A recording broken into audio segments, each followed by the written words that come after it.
Hi, how's it going? It's officially Friday! Once again. And I am happy to say that I have finished Death Stranding. It took me till late last night. My run ended up about 70 hours long? Something like that. It was about 70 hours that I spent playing that game. Because you know what I ended up doing? Dicking around doing deliveries. Who would have thunk? A game about dicking around doing deliveries got me hooked on dicking around and doing deliveries. I built an entire stretch of road just so I could deliver a pizza. That's the enjoyment. The level of enjoyment I was getting. I was relishing delivering a pizza in under 10 minutes. I was just laughing my head off delivering a jar of pickles accompanied by a box full of high-performance underwear. These are all things you can deliver in Death Stranding, but that's not why we're here today. That's not why we're here today. We're here to play GMOTA. We're here to play some Doom.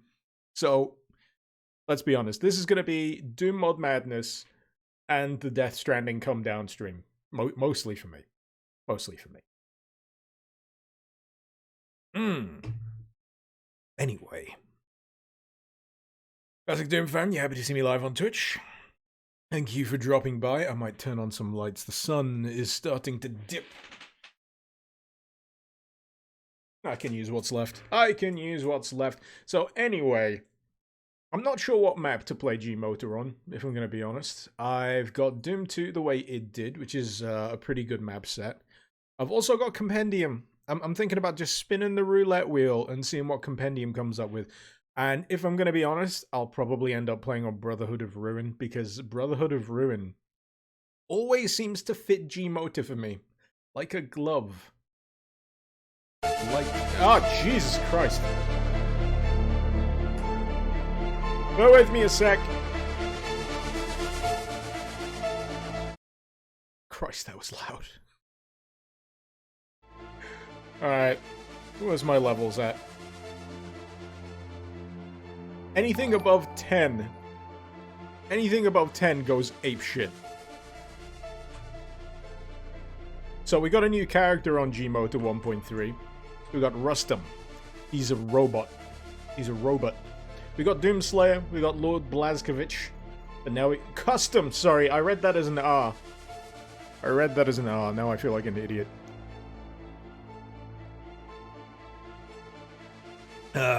Let's hope I don't have Death Stranding withdrawals. You know what I did this morning? After having finished the game last night? I went and played some more of it. Because there's post-game. And I decided I was going to do all the deliveries that I kind of wasn't too bothered about, because I want to get a 5-star rating off every shelter dweller in the game. Let's play hard. Let's play hard. But yeah, you can do it's less free play and more mop up. Also free play. Now the music's really... Why is it just like the menu music was obsessively loud? I'll fix the music. I'm just gonna find myself a map. So now that we're not on ear-blasting menu music.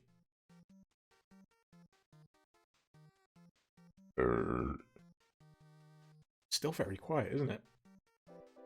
The gun's still loud. I'm gonna save it for when I get in the level.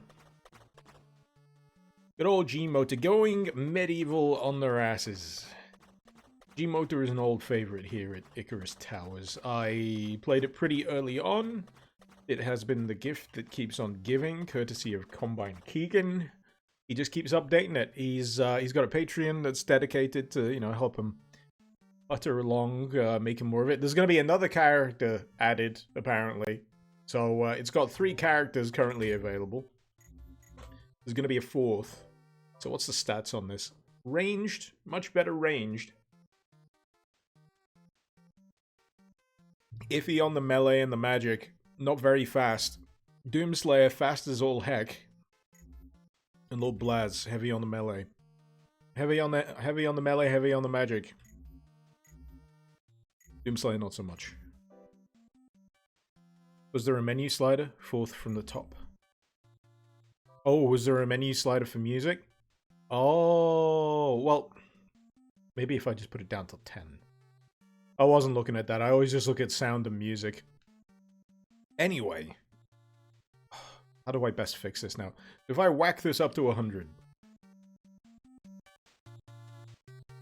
We want delightful sounds. The sounds are delightful. Sounds, however, because the gunfire is really loud. It's so loud. That's better. That's better.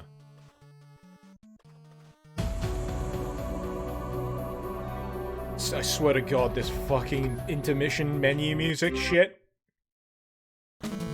Ah!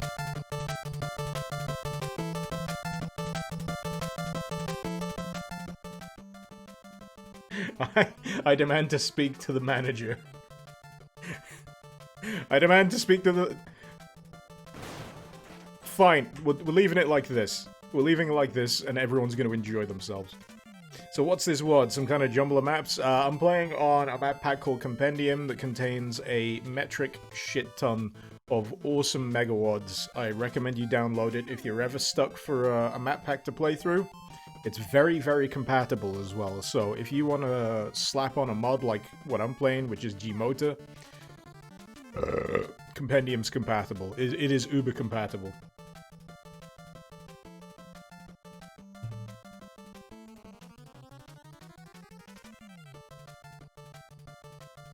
How's my day, Tabajaki? Not too bad. Not too bad. I've been having a very aimless week because because I was just like, I'm playing Death Stranding from Friday till whenever I finish it. So it took me many days. It took me the entire week to finish Death Stranding. I no word of a lie, spent an entire day from the moment I woke up to the moment I went to sleep playing Death Stranding. I didn't even get changed. I was just sat in my friggin' dressing gown. I don't know whether I was wearing pants. I probably wasn't wearing pants either. And then, oh shit, have I ran out of ammo? Hit him with a stick!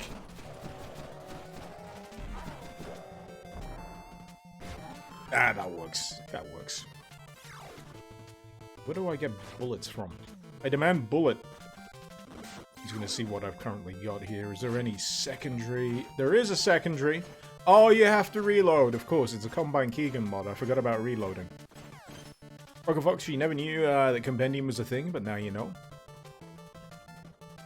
Awesome. Spreader module. Oh, so it changes the function of the gun. This is me mostly rediscovering this this mod through the new character. He has got tremendously powerful primary fire on this thing. I wonder if the thing that I've got, the weapon upgrade, translates to how powerful the actual thing is. Now this is the thing that gets me about Brotherhood of Ruin. There's this bit, and every time I've played it, it's all flooding back to me, the memories, because you can't jump in this map pack. I can't get that power up. Gosh darn it. Also, there might be a button, a custom option that I need to do for something. Daedalus Interactive? What's my dad doing in here? Anyway. Have I played Slayer Rampage?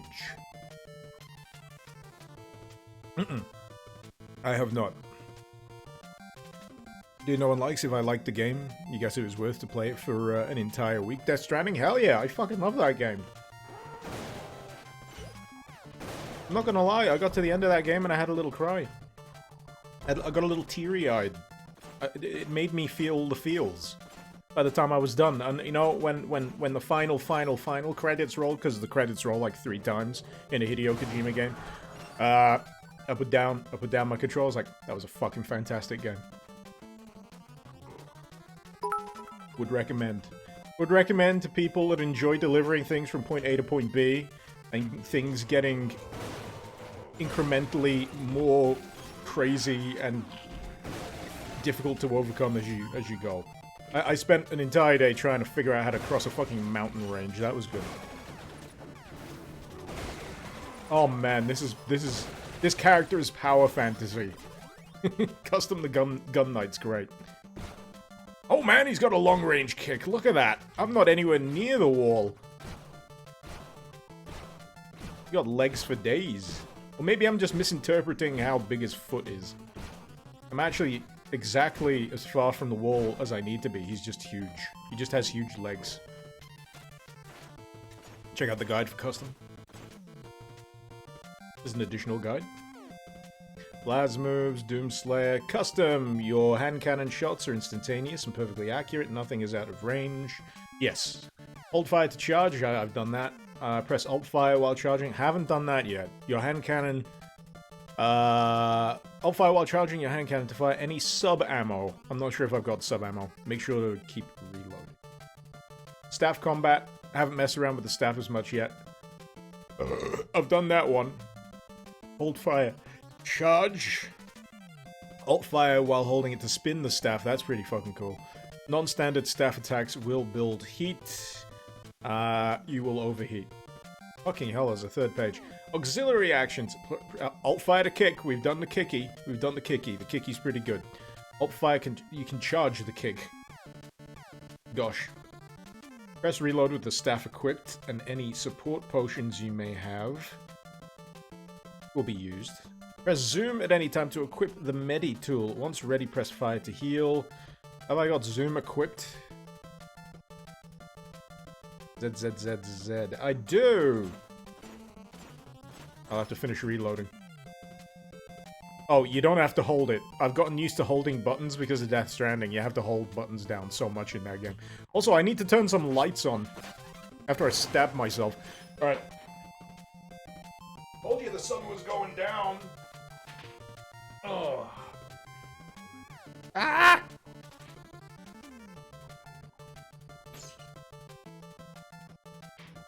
So, how's everyone else's week been?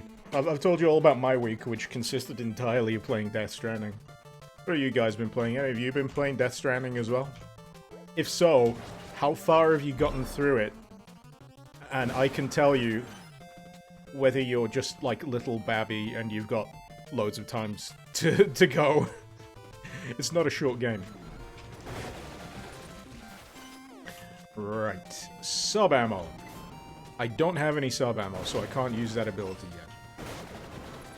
I like the rapid fire though. So you can do a single fire with the spread shot, but I think if you keep clicking, it does that rapid fire thing.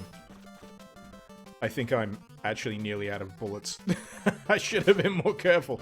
So this, you can do a rapid hit. No, I don't want to stab myself. What was it? This is getting complicated.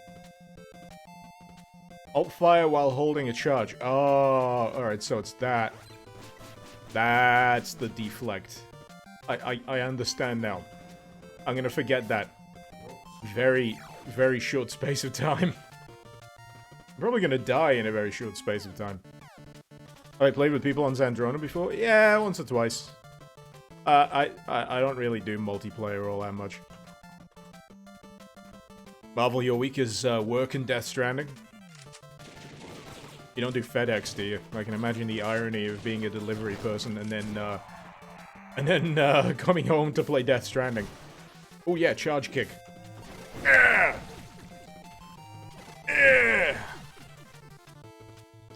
Deadhead, you still in episode 3 of Death Stranding? Oh, you're like little Babby. You're like a little BB. You've got so far to go. It's endearing. It's endearing. Actually, you know what? I'm really envious of people still playing through it. It's one of those games that I'll probably get to the point where I wish I could forget everything I knew and then play it all over again. That first time experience is magic. It really is. By the time you finish it, you're like, damn. I went on a journey. I went on a goddamn journey.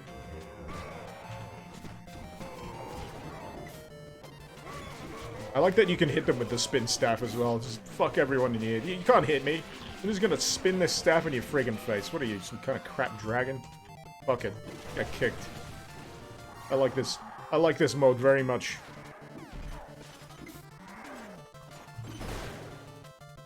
Alright, let's see. I don't want to kick the Skelly. I want to see if I can use... I don't have any ult ammo still. Screw the Skelly then. I do need to heal though. I think that's one thing that's maybe catching me off guard. I'm trying to figure out whether you can pick up healing items or whether you just need to freaking stab yourself and then wait for the... Is that a recharge? That's a dedicated recharge menu thing for it. This is damn good. God damn it, Keegan. If you're watching, stop being so good at modding. God damn it.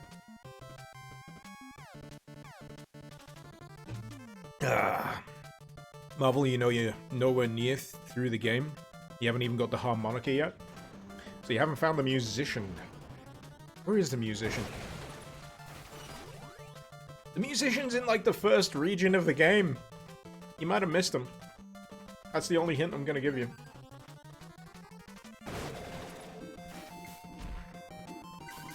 For those wondering how many regions Death Stranding has, 3. But the third one doesn't really count. The second one is where all the real shit's at. Fuck. Fuck! Yeah. Straying into a bomb was probably not my smartest idea today.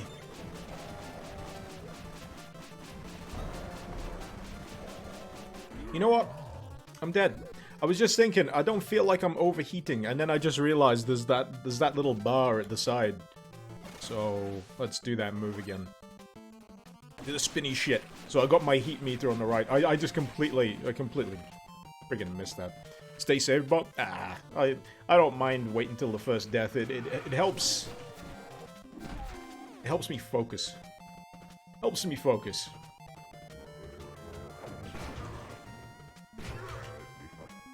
Ooh, poke. That is a deadly poke, gotta say.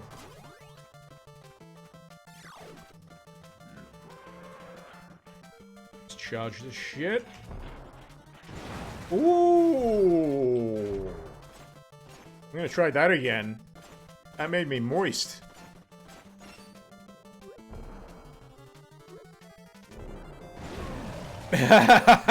Self-damage is a thing.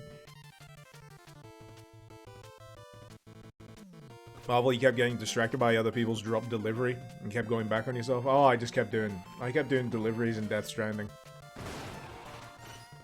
I kept getting into that mindset of never make a wasted trip. So every time I delivered something, I was on the terminal in that shelter and saying, right, what's next?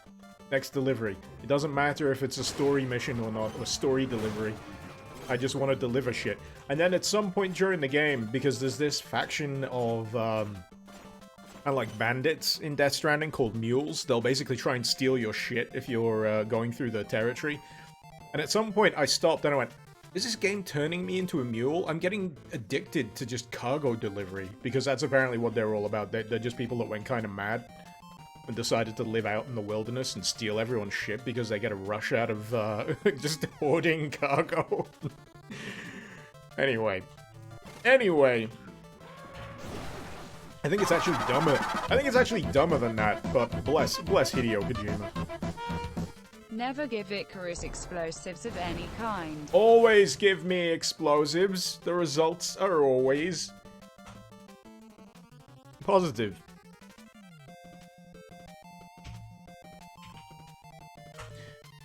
Right. But yeah, the mules in Death Stranding are a faction that are addicted to delivering stuff, but they don't really deliver it anywhere other than to their own base camp. So yeah, they're basically bandits with a really silly backstory, and it's just funny. It's just funny. You just get over it real quick. You're like, okay, that's the deal. Never mind. Fire again before bolt action for rapid. That's what that was.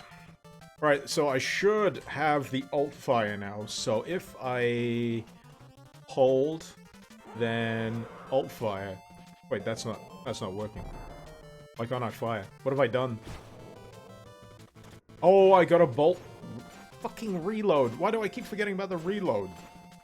Because I'm an idiot. Alright, if I try to shoot him with this, it's probably gonna kill me. Close enough. You dead yet? No. Need to reload my gun. Bear with me. I know you can't fit through here. I'm just gonna reload my gun. Oh, fuck. Cheeky. Eat shit. Alright, where's my medi? Where's my medi stab? You'd ask, how are the terrorists? Why are the terrorists terrorists? Oh, the terrorists are much simpler than the mules in Death Stranding. The terrorists are straight up separatists. They've just gone full-blown Cocoa for Cocoa Puffs. Death, destruction, chaos, mayhem. That's the whole remit. And when you cross into terrorist territory, they don't scan for your cargo, because the difference between mules and terrorists in Death Stranding is the mules only give a shit about your cargo. If you run in with no cargo, they just get really awkward around you, just stare at you and don't even try to hit you. They just want you to get out of the fucking camp. Terrorists will just shoot you to fucking death. Because they just want to murder you. Which they did numerous times. That was fun. So, yeah, I think the claim that Death Stranding is only a walking sim is very reductive. And doesn't cover even a fifth of the bases of what Death Stranding does.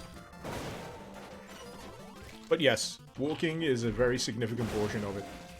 And somehow, I was more than okay with that A to B gameplay loop that I played for another 70 fucking plus hours. It was wonderful.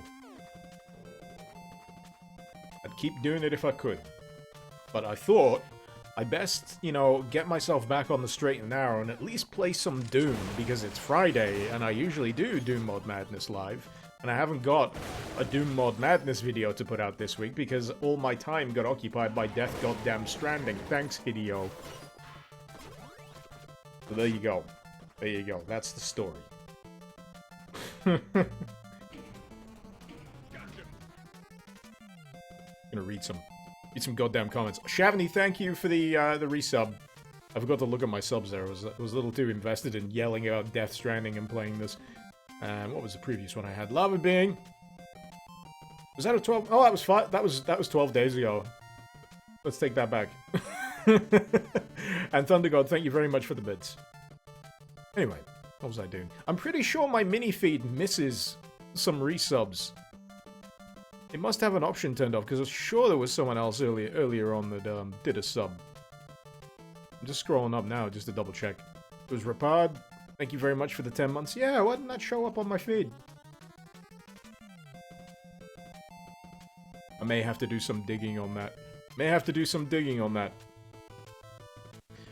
Dangu, you really want to play Norman Reedus and the Funky Fetus after seeing gameplay? It's oddly good.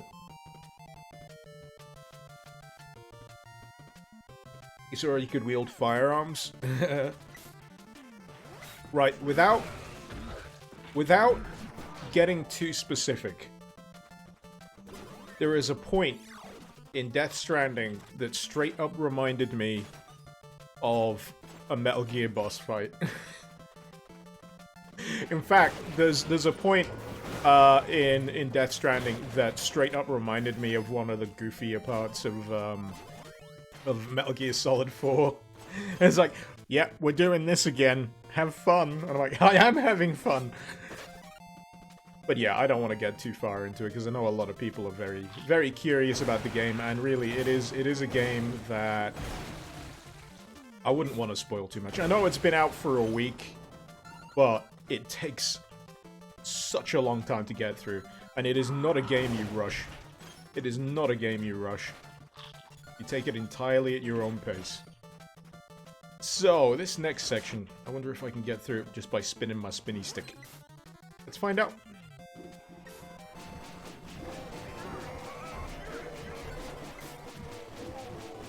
gonna keep doing it till I overheat, just to see how much the overheat fucks me up.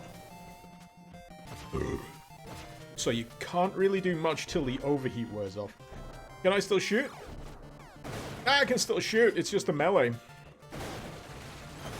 So it's basically to stop you from spamming the stick, because the stick would essentially screw over every enemy that you come up against. So I get it. I get it. I see what he did there. Alright, so can I fire the alt? No, I need to. I've got alt sub. Oh, fuck. I'm gonna have to check the guide again.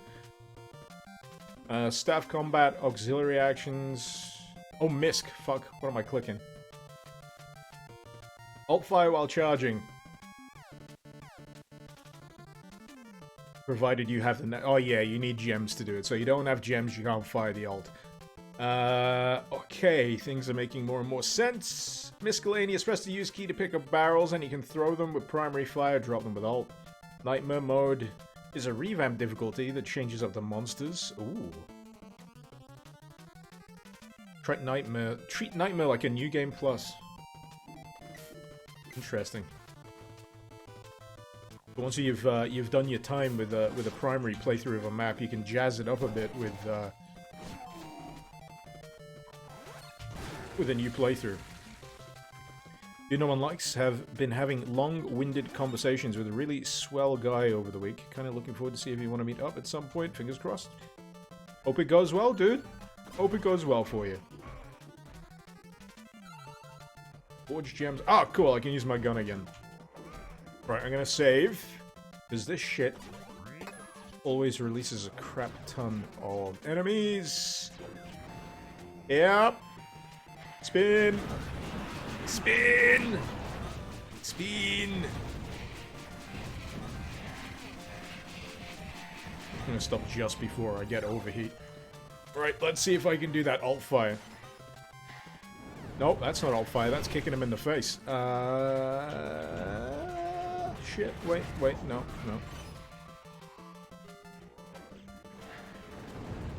Why isn't it doing the thing?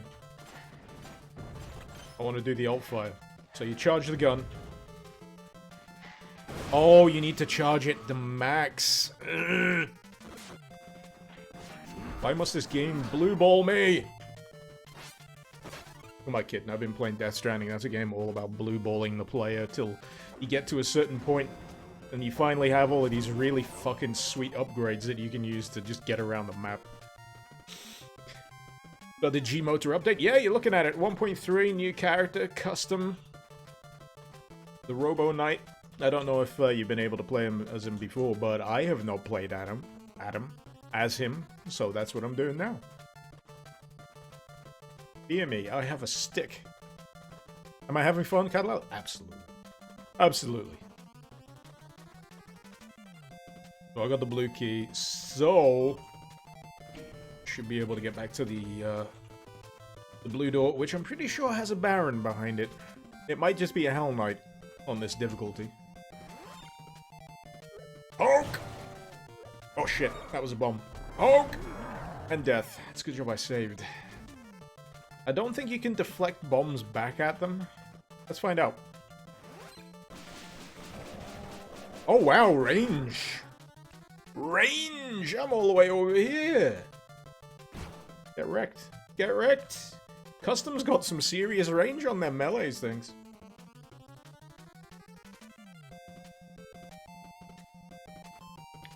Is the map made for the mod? No, Brotherhood. Yeah. Brotherhood of Ruin. I really like Brotherhood of Ruin with this mod for some reason. I play it every goddamn time. And because I haven't played Brotherhood of Ruin or GMOTA for quite a while, I thought, why the fuck not? Oh shit. Oh shit, he nearly killed me. I'm gonna stab myself with some health. That's right. Stabby health. Alright. Let's see if I can spin him to death. That's right. I wanted to kick him, really, but kicking requires a charge that leaves you a little undefended. I think it kind of like blows them backwards. It's like a wind. It's kind of crazy. Also, I can't jump. Is jumping disabled? Well, you're not allowed to jump in this one. I don't know. It's been a while. The alt on the Medi... The Meditool's got an alt? Jesus Christ. Why do I keep missing this stuff? Once ready, press fire. If you press alt fire, you can shock yourself to exchange HP to forge gems. You cannot self-destruct from the shock stim. There's a self-destruct.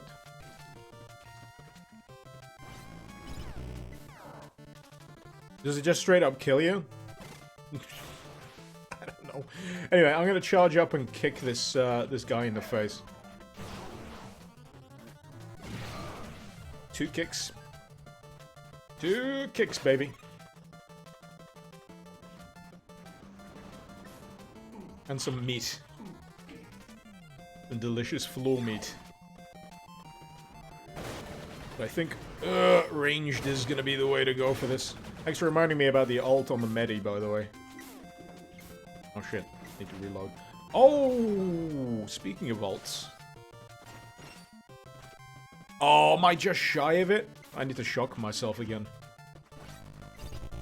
I need another forge gem. I'm liking the trade-off, actually. I'm liking the trade-off. Let's get this fully charged. So what I can do now is I can charge this gun, but I've got to charge it all the way to the top? I'm really confused about this.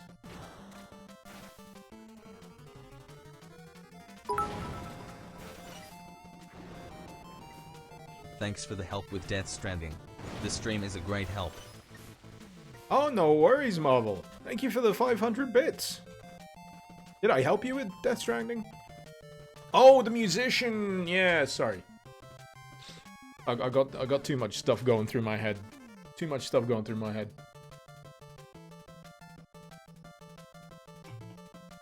So, what I'm trying to figure out at the moment.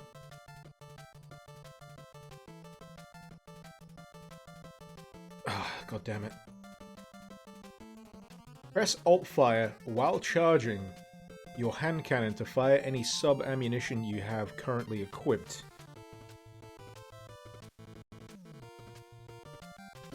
So while charging, but before it's fully charged. I'm just finding that aspect a little confusing, so... Alright, let's try this again. It's not quite... I'm not quite understanding it. I'm sure I've got... something. Sub-ammo. I think I'm just confusing myself.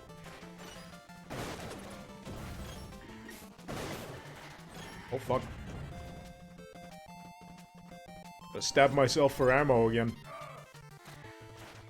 It's turning the level into an intriguing little bit of, like, resource management in terms of, like health and ammo. Pretty neat.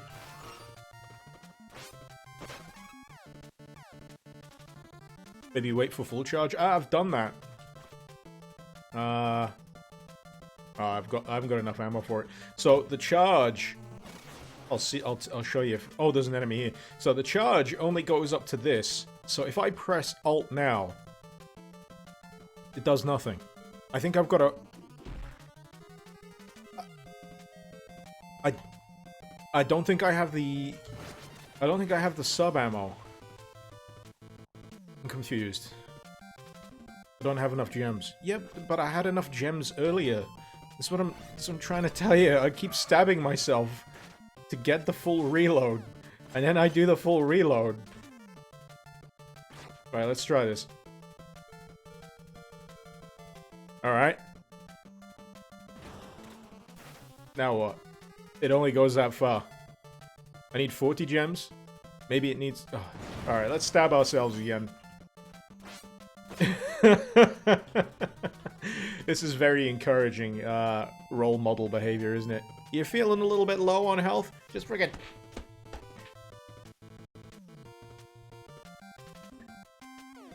But only if you're a robot. Only if you're a robot. Don't stab yourself in the chest. Unless you're a robot. Or, that lady out of Pulp Fiction. Uma Thurman. But only with a responsible adult. So I've got 86 Forge Gems. Full charge plus 40. Quake, we've already dealt with the charge staff. Don't worry about it. I'm trying to figure out something else right now. I'm trying to think. Alright, let's stab ourselves with health. And then stab ourselves with ammunition. We'll get there eventually. Hideous Destructor also instructs to stab yourself with stims. The feeling is familiar. Alright. Alright. Maybe now. We'll be able to do this. I'm gonna save this. I should have more than enough Forge Gems, so I'm gonna charge it. It only goes that far. And then when I press Alt-Fire, it fires what I've already got. If I...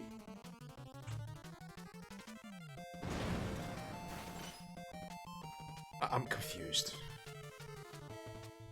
Or maybe I've been doing it wrong the whole time, and I have been firing it, and I just didn't get it. I have been firing the ult. Here comes Flame Boy. Or have I?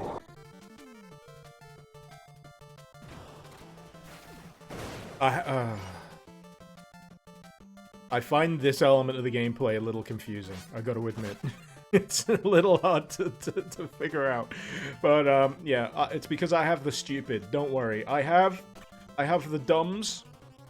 Not to be confused with that thing out of Death Stranding called Dooms. I have the dumbs. It's been a long week. I've been playing a completely different type of game. Coming back to Doom is a bit like Whiplash for me right now. I spent 40 gems per shot. Did I though? You sure? Because I didn't see 4 to go down. I saw like 10. Or is it per standard shot? I'm really confused about the Forge Gem system. I think this comes with the territory. It's a complete new character. Combine's got a habit of really digging deep into the mechanics of how a new character works. So between Blazkowicz, Doomslayer, and Kustam, these are very different styles of playing. They're practically sub-mods in their own right.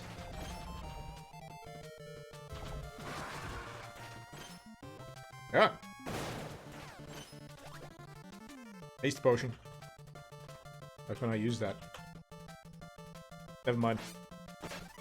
Disregard potion, stab in chest. There we go! It's not custom, it's custom. That's what I just said, Quake. It's custom.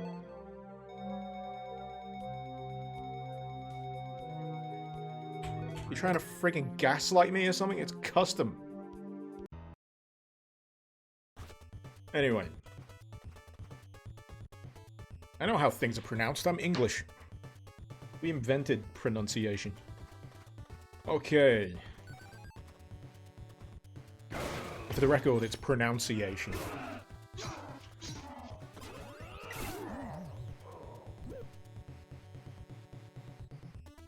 Well, that happened.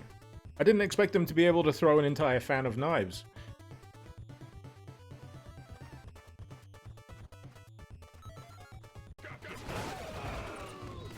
I was ready for them that time. I do like how the tiny... Well, they're not so tiny now, but how the treasure boxes in this start off as tiny things that come out of the enemy when you kill them, and then go broop. Oh, fuck. Nope, nope. Stay still. Where's my staff?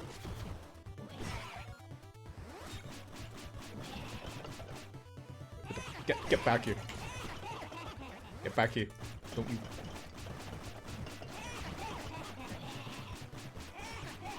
Oh, fuck. Did I achieve anything here? I don't think I achieved anything here. Ah! I chased around a skeleton with a stick and nothing happened.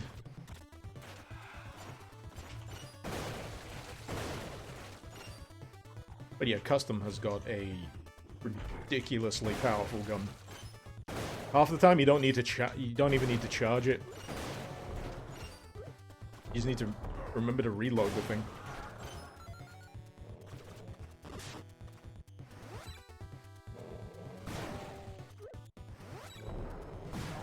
But I'm liking it. I'm liking it. Despite my dumbass confusion. I've got that haste potion. How do I use the haste potion? Because I got a haste potion. And it's usually a usable item. But my inventory stuff isn't quite working. Nah. Anyway. I got some golden bones from getting the skeleton. If only there was a dog. I think that was Doom EXP that had the dog. I need to do a video on Doom EXP. I got so many mods to do videos on, but I'm just burnt out. It's just... I got myself into a rut. Then a game I really wanted to play, that I've wanted to play for the past 3 fucking years, came out. So, you know, that took all my time. I got really anxious that I hadn't done my video this week. I was like, you know what, I need to change my schedule. Since I know about Extreme G, would I bring it to one of my streams? Well, which one are we talking about? Are you talking about N64? Are you talking about Extreme G3, was it? On the PlayStation 2? First of all, that requires me hooking up my PlayStation 2, which I haven't done in a long time for the Elgato. It's more of a pain in the arse than you'd think. It's a bit more of a pain in the arse than you think. Hooking up a PS4 is fine, because I did that for Death Stranding. Hooking up a PS3 is a bit iffy. I need to buy an adapter for that. Hooking up a PS2 works, but it looks shit because of the upscaling. It looks kind of weird. I've never had a great experience doing that. I think that's mostly because I try and record footage. I tried to record footage of a PS2 once. It didn't go too bad. I did like a God Hand review back in the day.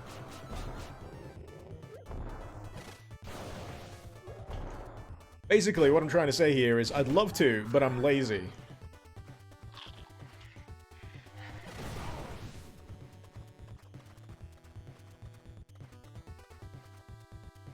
Doomarine, the potion just changed with my melee. Now it's orange instead of blue. That's because I pissed in it. Oh, fuck. I forgot about the squishies. Forgot about the crushes. Who knew all of that gore was inside? Oh, fuck. I really love that the kick, if you charge it, just stuns a shitload of enemies. As well as, like, jibbing the nearest one. Let's do it again.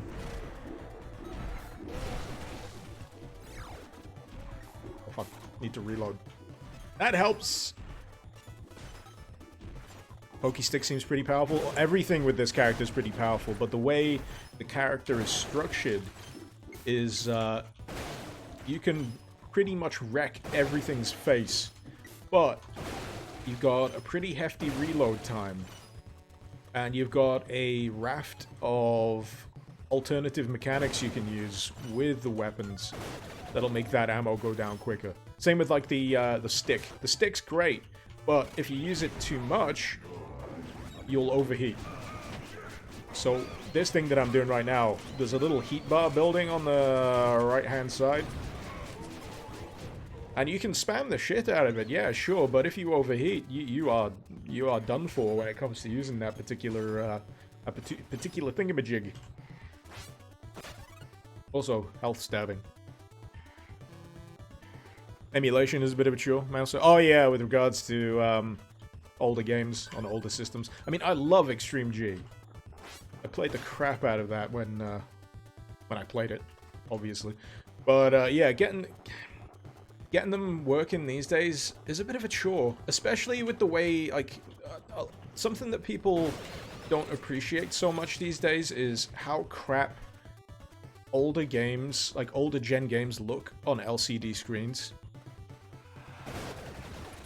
A third chunk of PlayStation 2 for me, was played on a CRT screen.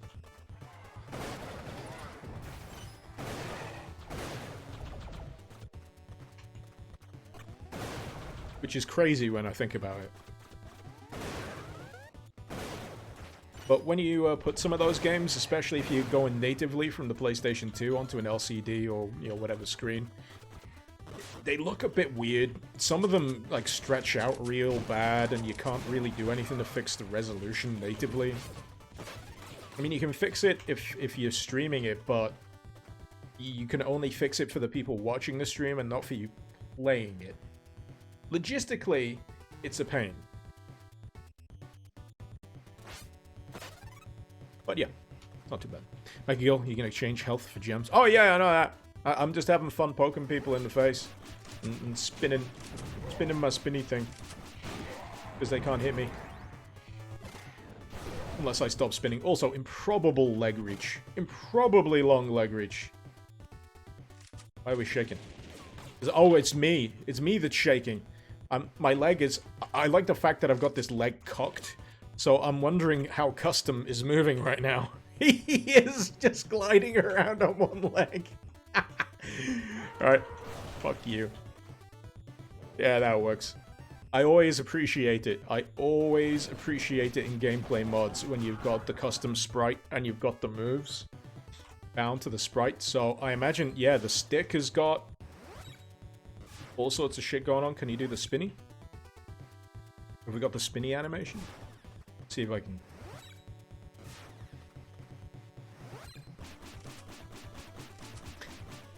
it kind of works. We got the overheat. I like finding that stuff out. Makes me happy. That was you in No Nut November. What? With the leg cock. Hopping around on one leg lest you release. Oh, that's an awful thought. It's an awful thought. There's an in-law reason why you can walk on one leg, Cadlal. Is that because Combine put wheels in Kustam's feet?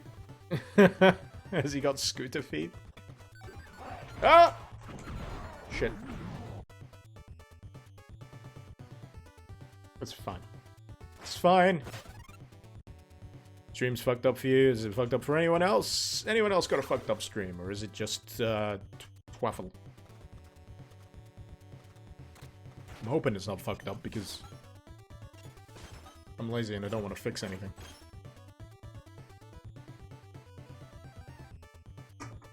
My only advice, reload the stream if you can hear me. Reload the page. That's usually the solution.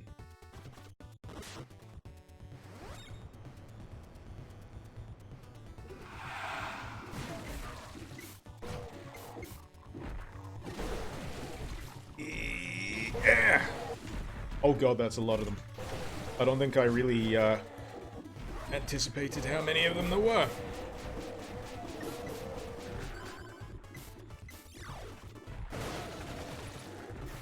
Getting more into the swing of this now. Definitely getting more into the swing of it. It's definitely a weird combination of moves and mechanics to get your head around, but when it clicks, switching between them gets a lot smoother. Makes a lot more sense.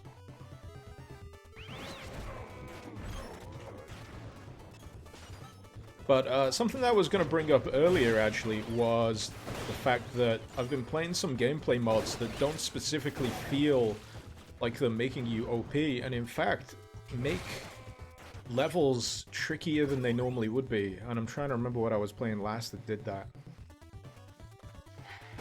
Oh, something I was doing real recently. I was doing real, actually. If Marissa's out there. I was playing Doom Real. Like Doom with Unreal weapons, and I found for the first thing that I played it with that it really made the level overwhelmingly difficult, but that might have been because of my choice of level of map pack. I picked Strife 2 because Strife 2 is usually my go-to, but for some reason the layout of it made ammo really sparse and it made some encounters extremely difficult. So I got as far as I could with that. I got up to like the Egypt bit and then I gave up. And then I switched to Doom 2 the way it did, and it flows much nicer on Doom 2 the way it did. I had a barrel of fun on Doom 2 the way it did, but Scythe 2, sorry. That was actually quite difficult. That was a lot more challenging than I thought it would be with that kind of gameplay mod. Also, some Unreal weapons are just straight up useless. There's some of them, by the time you get to them, you're like, the fuck is this? What is even the point of this gun? It looks like a seashell. You fire it, and it makes enemies bounce up and down again, and it doesn't even kill them. Doesn't even have the good grace to kill them. Fuck that gun.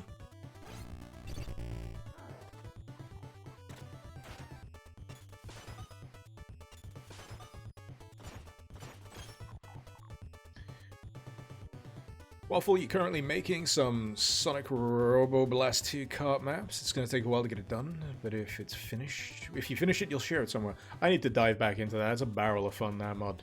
I love that mod. Speaking of scarce ammo, BDR, he was working on a Doom episode designed like classic survival horror, but lost passion for it. Those are tough, I gotta admit, those are tough. They require a lot of hefty thought.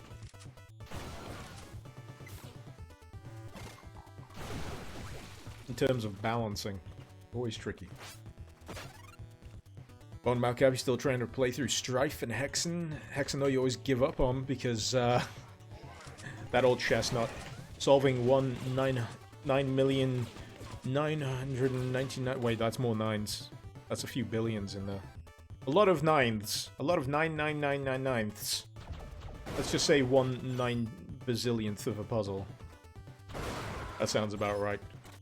Gets old. So waiting for a Hexen mod that makes that portion a bit easier to deal with. I feel, yeah, the thing that always stops me with Hexen, and I do like Hexen, is that.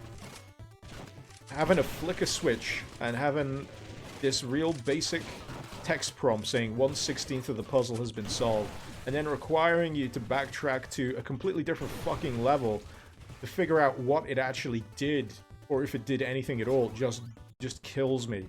Kills me dead. My momentum just necks itself in that moment. So, you know, maybe a quest log or like a notification saying something in this level has changed rather than 1/16th of the fucking puzzle has been solved. That's how we fix Hexen. Now, Hexen 2! Don't get me started on Hexen 2, because I've never been able to, to successfully play it. I've got Hexen 2. I've tried playing it. It feels weird. I can't rebind the keys for some reason. I think I need to find myself some modification source port. God damn! And then I'll give it a firm whack. It's just a better solution all around. Much better. Oh, wait, no. I'm in a corner. Thought they were going to get me. I was shooting the wrong way, because I'm a spaz.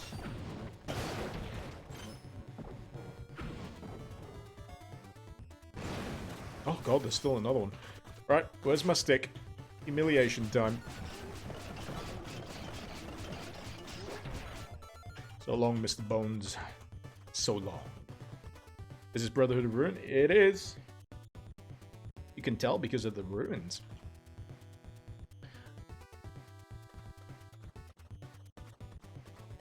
Hexen also has secrets that you need to find to progress. Mandatory secrets.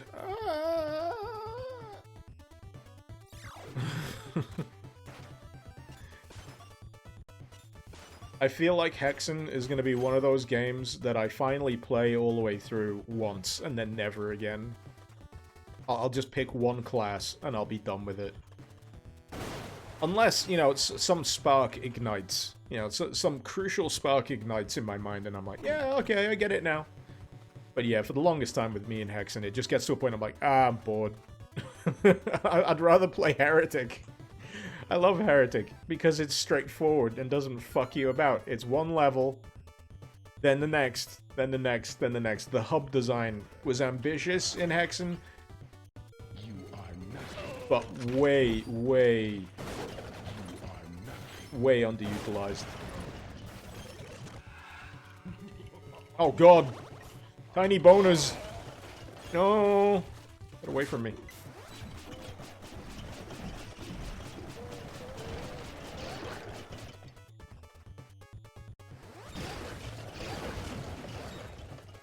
Why do they explode into gore? Were they hiding like a bag full of blood behind their backs? There's a burger. Okay. Acquire burger. Thorogrim, Hexen's difficult to get lost so frequently. Yeah, it is just a nightmare. You get spun around so much. You have to memorize so many different levels. You seen I'm giving Nash's gore model well? Yes. I actually forgot that I'd had loaded it with this. I just load it by default now. I just find it fun. Because skeletons explode into blood. Shavni, you watched the playthrough of Hexen, you still have no idea how to beat start to finish. It's like Eternal Doom. Oddly enough, I've never played through Eternal Doom. Oh, fuck.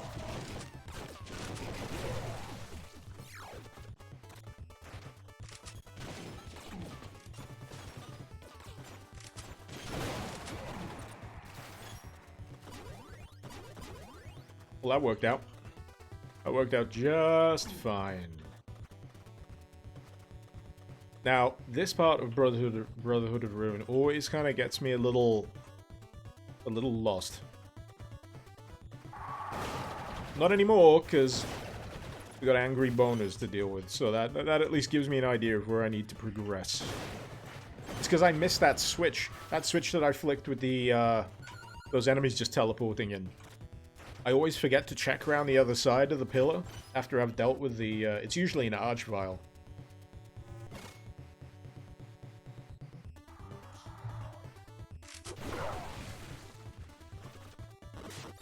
That charge foot is really goddamn useful. Oh, fuck.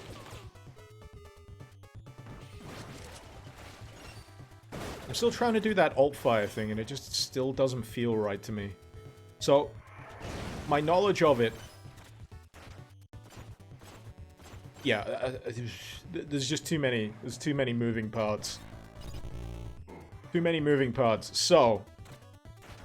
not only do you need a full rack of guns, but you also need at least 40 gems. And then you also need to charge the gun. And then you need to hit alt. And then it does the thing. And then I forget how you do it. And then I get confused all over again. But that's fine. That's fine.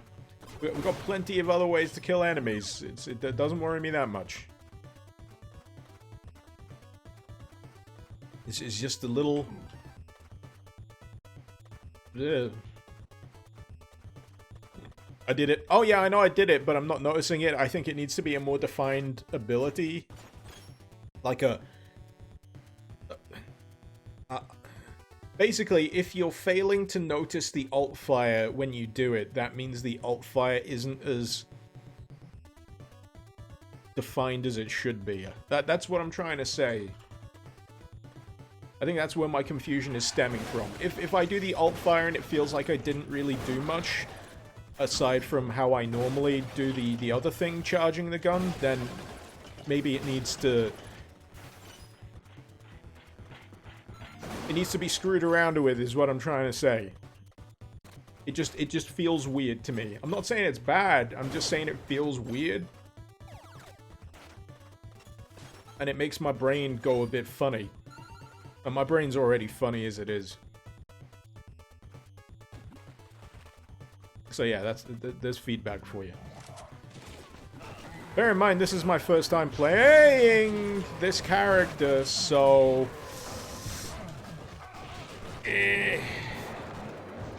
This is raw feedback. Also, I suck. I keep using my explodey round. Now I have a different alt fire. Right.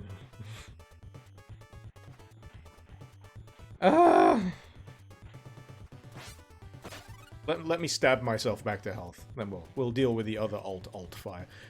The sub weapons. Yeah. I feel like my eyeballs are rolling around in my skull. I'm pretty sure it's not because of the energy drink I've been chugging. That's the only one I've had today. I do blame Death Stranding for that. It's got me thinking about energy drink, but not Monster. Fuck Monster Energy. I hate the way it tastes. I'd rather drink this teeth-rotting garbage. So. Okay. Let's save. And let's try doing the alt fire on this one.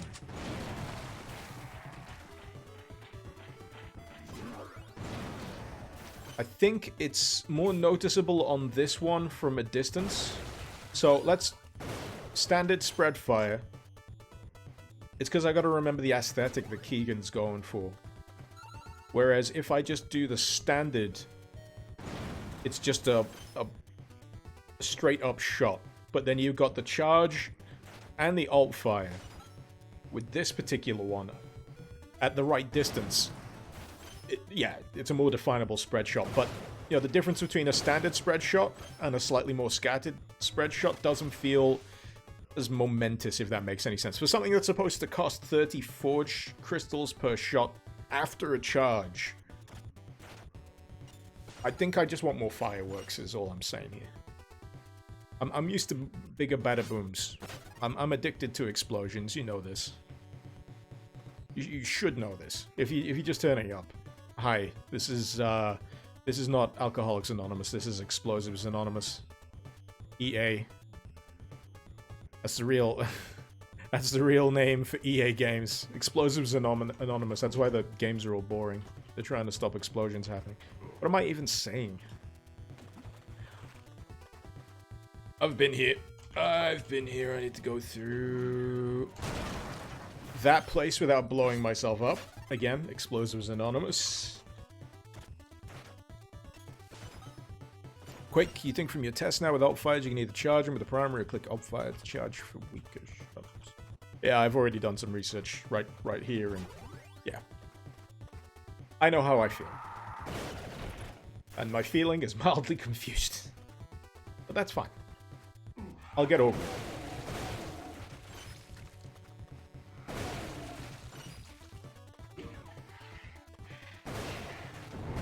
Dang it. Let's hoping that one would just explode in very short order.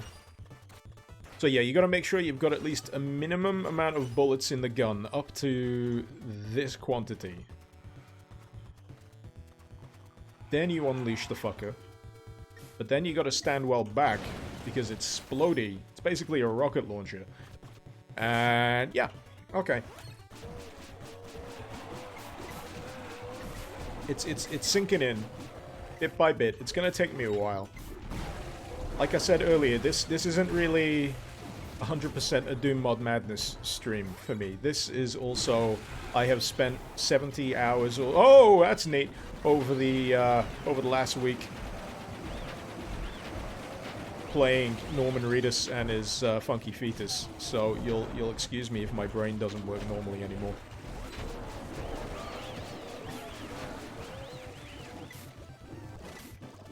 Oh, fuck. Was that the little blobs? Anyway.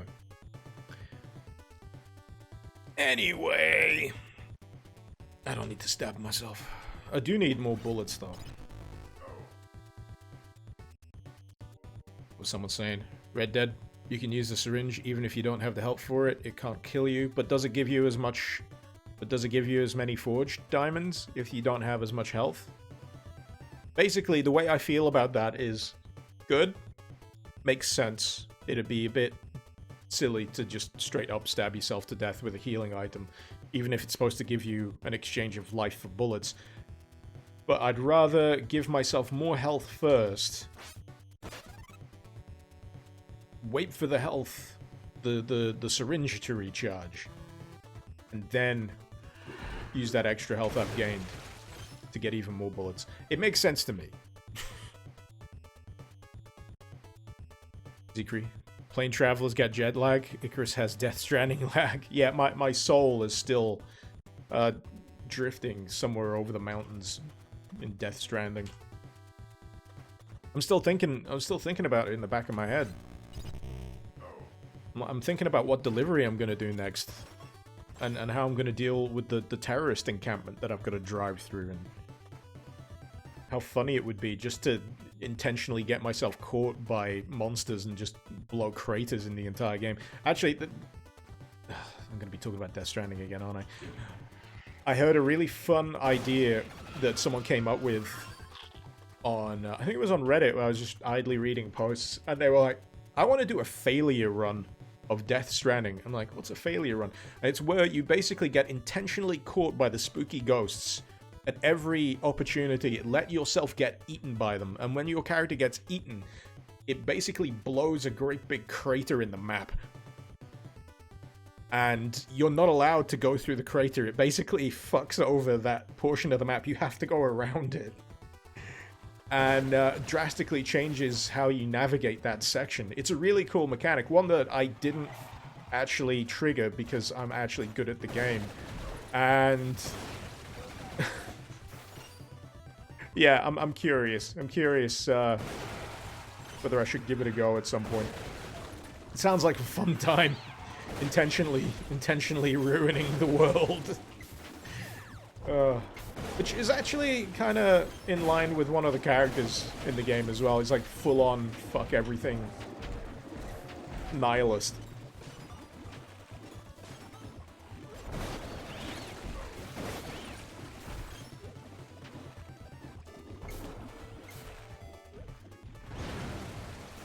Oh fuck. Alright, where's my stick?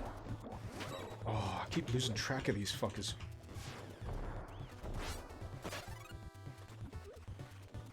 Okay. Not hiding, it's a tactical retreat. Did I finish what I was saying earlier? Make it girl, you think areas where a void out has happened return to normal with time? No, they don't. As far as I can tell, they stay like that for pretty much the rest of the game, because the way it's designed means you can still get to where you need to go.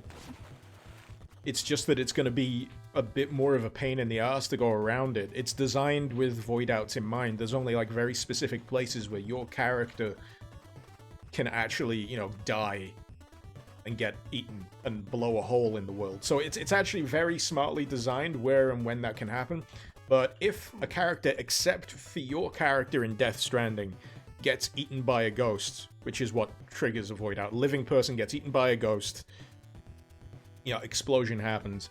If a regular person gets eaten, because Norman Reedus' character is the special, they cause a super catastrophic void out, which is basically game over. That is the game over condition.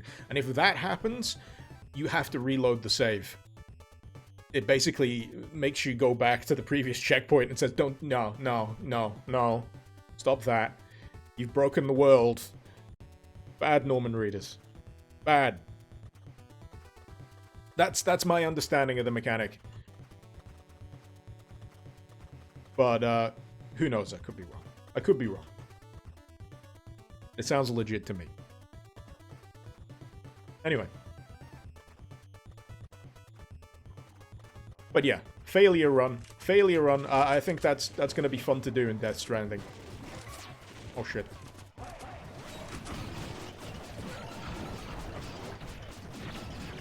But a failure run does not mean letting characters other than myself get eaten by a ghost. Because the way the game loop works is if you accidentally or happen to have an NPC killed, it takes like several days for the body to turn into a ghost, and if that ghost eats someone, then that's the game over condition. But if you transport, you've got to basically transport the body to an incinerator every time you kill someone, and the game is built around the concept of you not killing people. It's all about, you know, non-lethally approaching these situations. You can knock them the fuck out, you can hit them with a car, but that just knocks them out, it doesn't kill them, for the most part.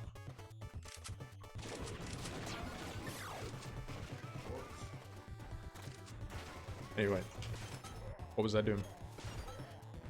shooting demons. So yeah, you can tell I've still got a lot of I've still got a lot of that. Oh, double boot!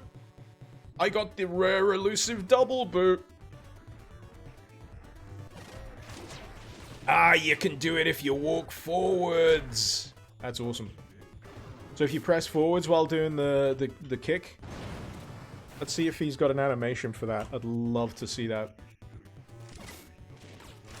No, he only does one boot on the sprite. Oh fuck, I missed. I got the Ring of Might, which powers up my melee. Oh, you're not wrong. Anyway, I should probably finish this level. This is still the first level of Brotherhood of Ruin, as far as I can tell. I've just been derping like I usually do. Alright, I've already been through here. I did the teleport, which led me down here, and then I went down this place, and I flicked that switch, which did a thing, but it didn't tell me what, so I'm gonna have to backtrack.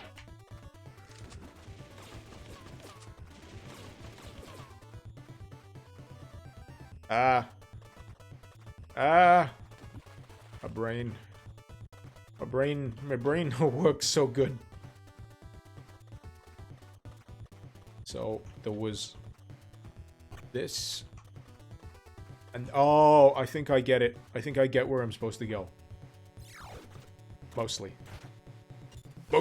This is the second level? Oh, I did beat the first one. It just feels like I've been playing this level for ages. I always get hung up on this level.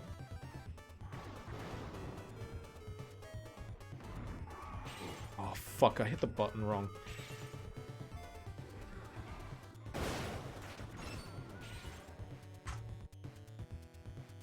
Right.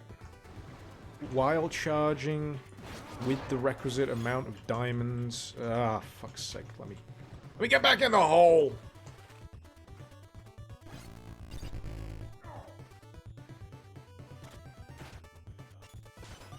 Alright. Alright. Let's see if I can finally get this right. Charge. Alt. There we go. Missed. Fuck.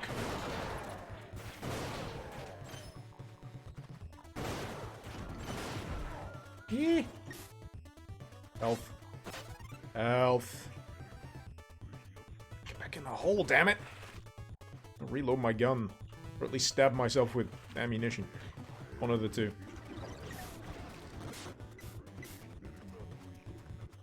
Yeah, screw all these monsters.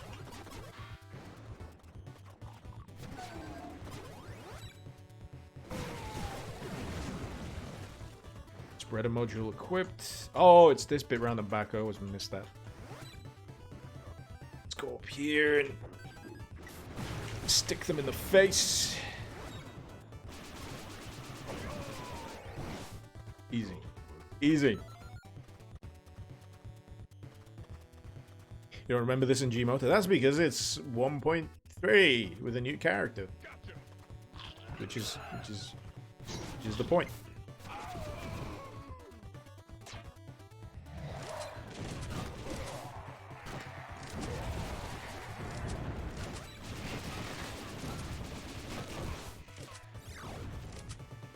Right. I think that's what fucks me up. So it's reloading and then losing the amount of ammo that I need. Yeah, my brain isn't keeping up.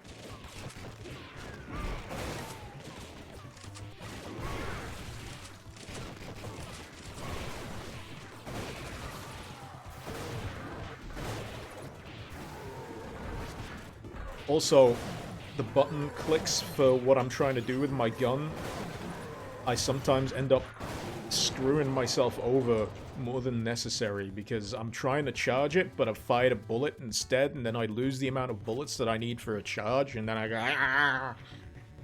That's the noise I make in my head.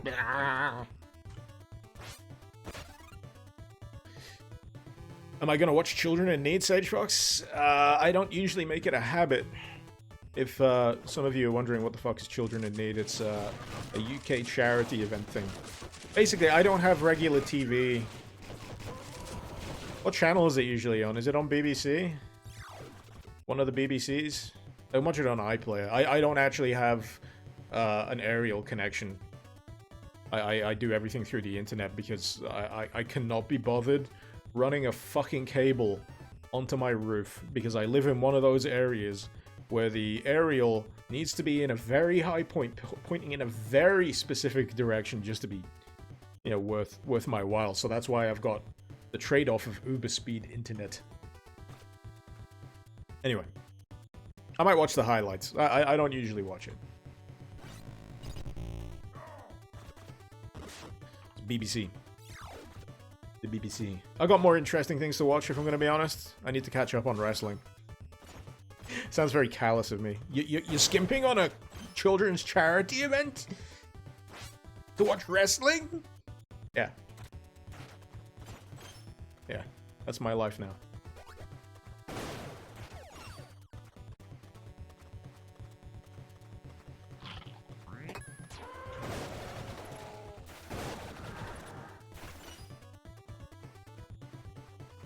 I used to watch it back in the day.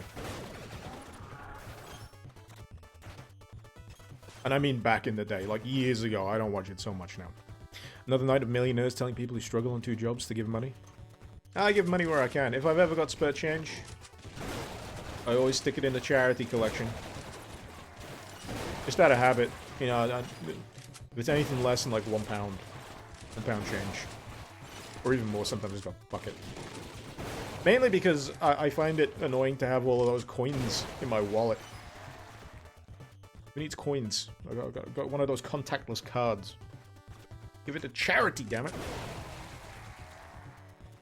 Am I enjoying Kustam so far? I'm finding it tricky to get the hang of, but enjoyably so. And my brain is melting. That's how it goes. That's how it goes. But yeah, I don't think I've actually ever. I don't think I've sat down to watch like regular BBC programming in years. Like, you know, it's on like right now kind of thing. I have fully kind of cut the cord in that regard. I've never made it a point to go, oh, it's bong o'clock. Big Ben, I can hear Big Ben chiming. It's time for How to Drink Tea with BBC ghost presenter Terry Wogan. Yeah, I don't do that anymore. Because I live on the internet. Where am I going? Got sidetracked.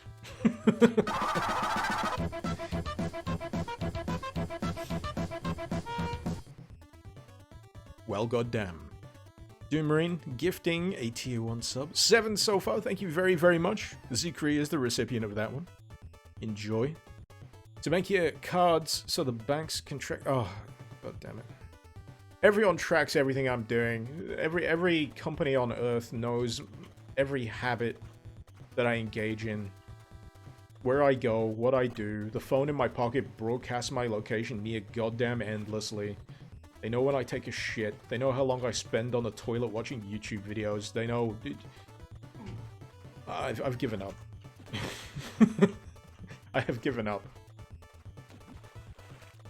Funnily enough, this reminds me of something out of Death Stranding. So in Death Stranding, there is a text log that you can read that deals with something called the Symbiotic Surveillance Society. Good evening, everyone. Hope Friday finds you well. How are you feeling getting back to normality of Doom after so much Death Stranding Kojima weirdness? Smiley face. Gotta be honest, it feels really strange. And I've still got Death Stranding on the brain. As I was just saying, with regards to people being wary about constantly being monitored and tracked by whatever you do if you use contactless credit cards or phones. So, in Death Stranding, there is a text log that describes something called the Symbiotic Surveillance Society. How there was the fear that it was going to end up 1984 style societal control but it just ended up being a lot more boring than that. I think you could probably describe it as the banality of evil. We live in an era of boring evil. A boring dystopia.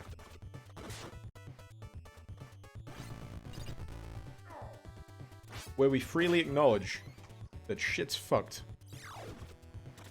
But it's manageable. God, this is such a positive stream, isn't it? I feel like I'm really giving people such good vibes right now. Right, let's finish this fucking level. Where's my stick? I'm gonna hit you in the face with my fucking stick. The fucking wait. My fucking stick is not to be confused with the fucking stick. Just for anyone that's confused, there is a difference.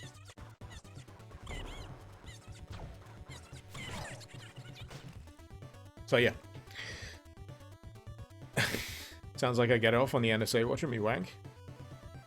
I'm the kind of guy who puts a tea cozy over the webcam when I'm not using it. It's like, I don't want you to see me endlessly pick my nose while I'm trying to edit videos. NSA. I know you're doing it. I know you keep them files. Anyway. Globbers, nice new blood hat. Excited for Dusk mod tools? Absolutely. Absolutely. I'd love to get some hands on them. I'd love to see what's available level editor-wise. I think that's more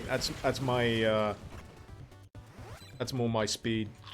I'm really eager to see what people mod into it, but I'm also really eager to build some maps. See what I can do with it. I'd love to build more maps, it's just... as I've mentioned, time feels to be in very finite supply these days. And I'm always struggling to organize it.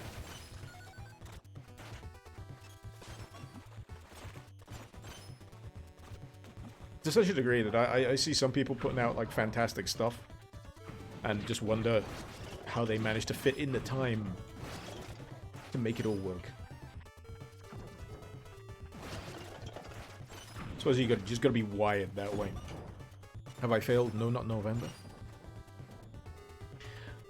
I don't usually subscribe to No Not November. I'm gonna be honest. Largely because it becomes very difficult to walk.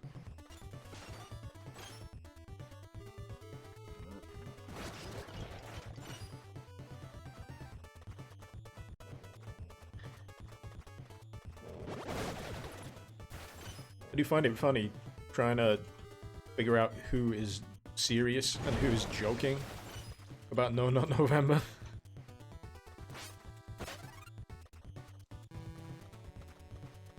Oh, you don't eat any nuts, Sage Fox? So you're fine? Yeah, well, I guess it's an easy win if you're allergic to nuts.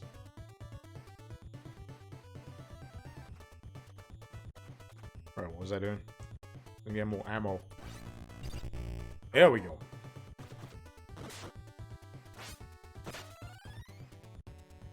Did I just... I'm not sure I was supposed to be able to stab myself twice. Can you still heal yourself? No. I'm confused. Easily confused. Right, I remember this section annoying me because there's something somewhere that I forgot to do. It always leads to me running around in circles going, but how do I finish the friggin' level? Because I'm an idiot that misses easily viewable switches.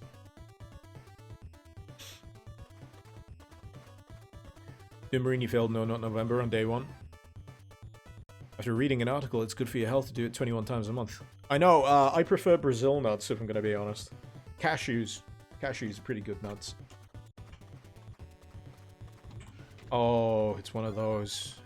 Yeah, this makes me feel stupid every single time. Every single time I do this map, I forget that it's just a simple lift.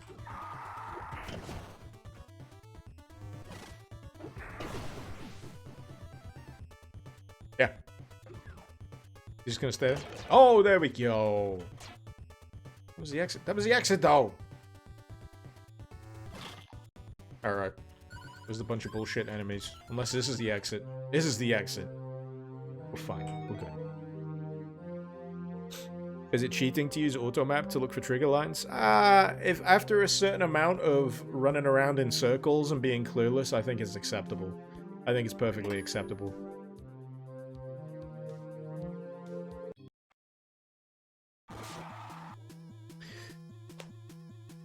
Why do no nut November when you can do non-stop nut November? It depends if you're allergic, Captain Lagbait. I thought we've previously been over this.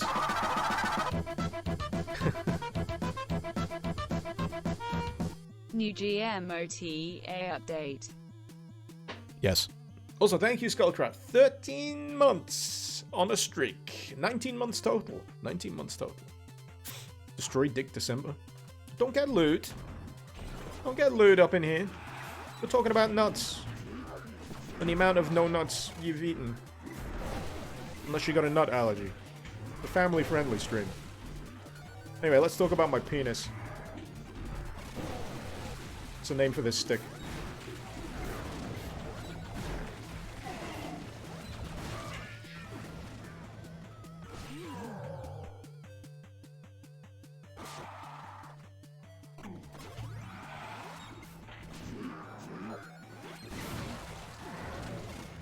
Did I just let out a fireball out the end of the stick? No! Wait, what's the condition here? Oh, it's after you strike an enemy. It forces like a projectile at the back of the enemy you kill. That's kinda neat. That's kinda neat. It's pretty neat. Kinikos, you knew fucking stick was a euphemism? That's the joke.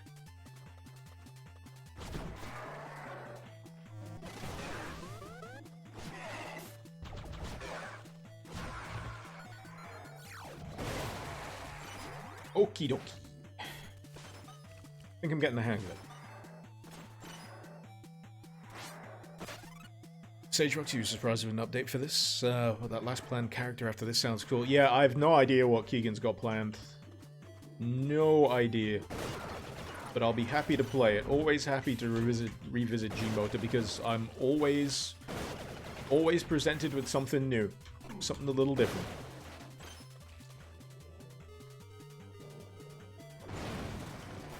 But always enjoyable. There's always at least, you know, a few satisfying things built into these maps, these mods.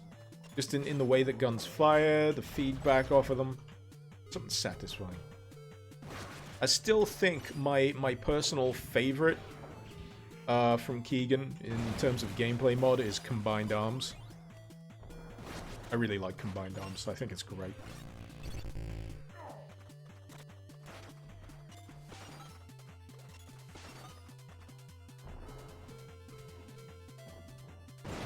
There we go. How do you spell GMOTA? Gotma? How do you spell Ligma?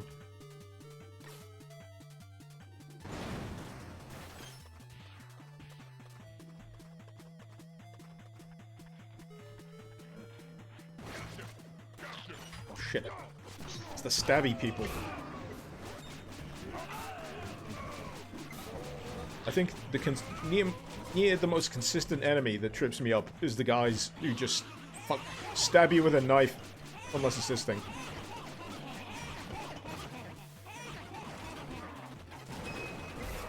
Did I get him? Ah! What?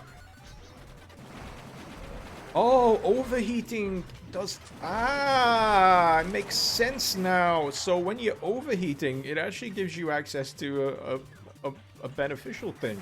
I guess that's through an upgrade?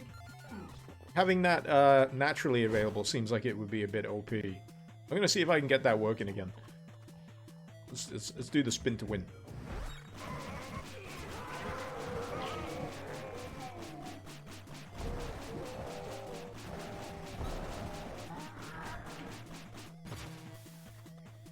And then you got this, which basically vents the flames. You do cool down. Oh shit, it's the flame dudes again. That's pretty neat. That's pretty neat. It's kind of like a chainsaw upgrade. It must have been an upgrade. It must have been something that I picked up. And I was a little too just lost in the chaos.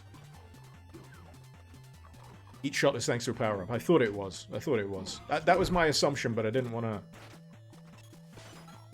assume.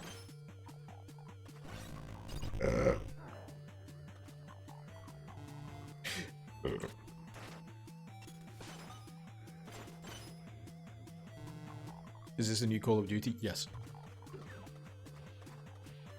Call of Duty, medieval warfare.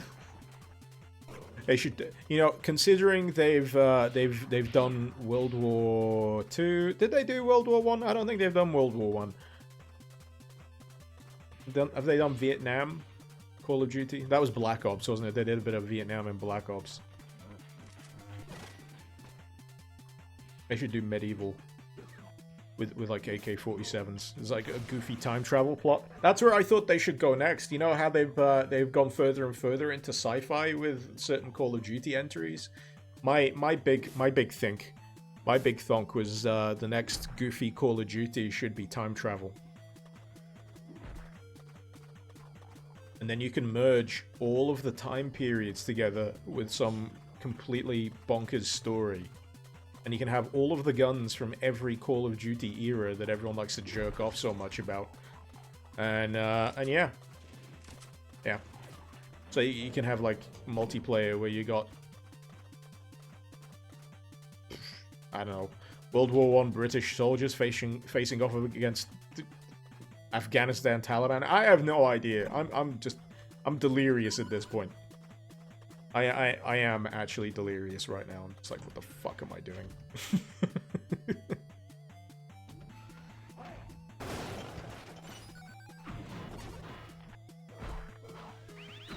Oh shit. Those things always screw me. Best Call of Duty was Call of Duty 2. Never played it. The first Call of Duty I ever played was Modern Warfare. I have sadly not had the good fortune to get on the COD train when it was fresh back in the day. My drug of choice for that era of World War II FPS was Medal of Honor, and I think the last Medal of Honor I actually played was Medal of Honor. Was it called Frontline? If it was on the PlayStation 2, it was called Medal of Honor Frontline, but if you played it on PC, I think it was called Medal of Honor Allied Assault, which I haven't played, I do own, and I have been thinking I should get round to doing at some point. But yeah, back to the time travel idea. So you should have, like, musket guns, yeah, with, like, bayonets, and then...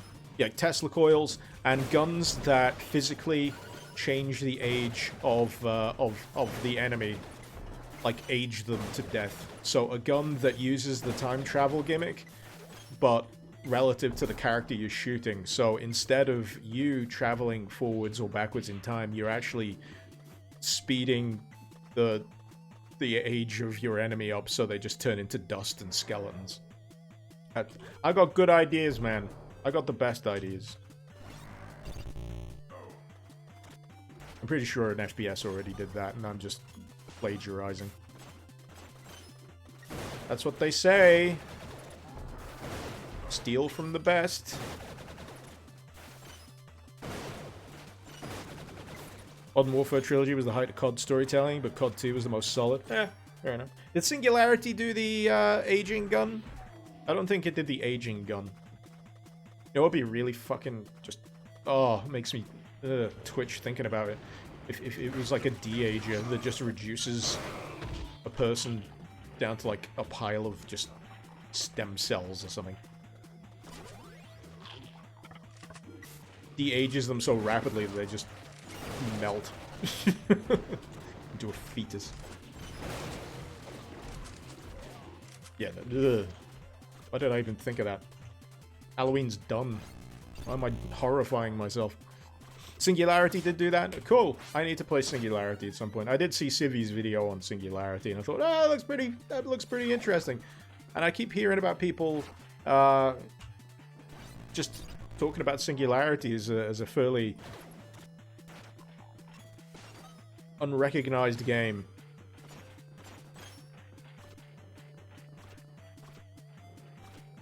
Is that a spin? It is a spin, yeah. Spin! Singularity also had the sniper rifle with remote control bullets.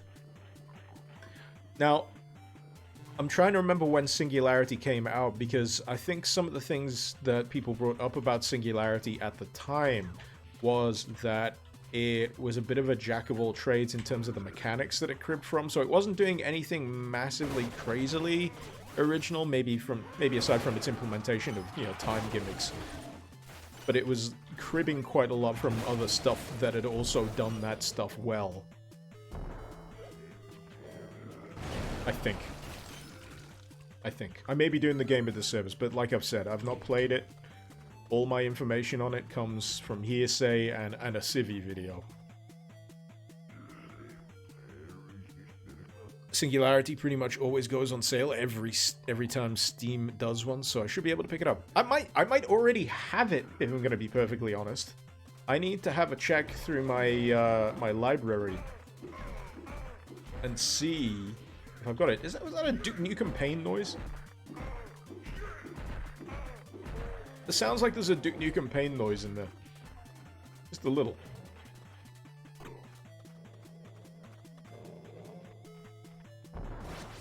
Shit. Didn't reload. Jericho, that's another one I need to play. I think one thing that gets me about Civi is just how many FPSs he had the opportunity to play over the years. He's been able to play shit tons. Because he's got the knowledge in there. A lot of the videos that he does clearly comes from like prior knowledge of the game.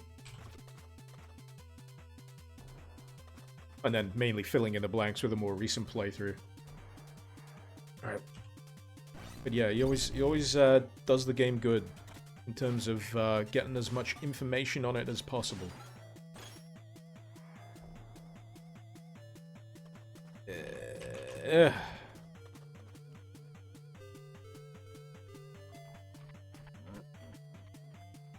Come on. Did I get him? I think I got him. Didn't get his friend, though. But they're dead now, so it's fine.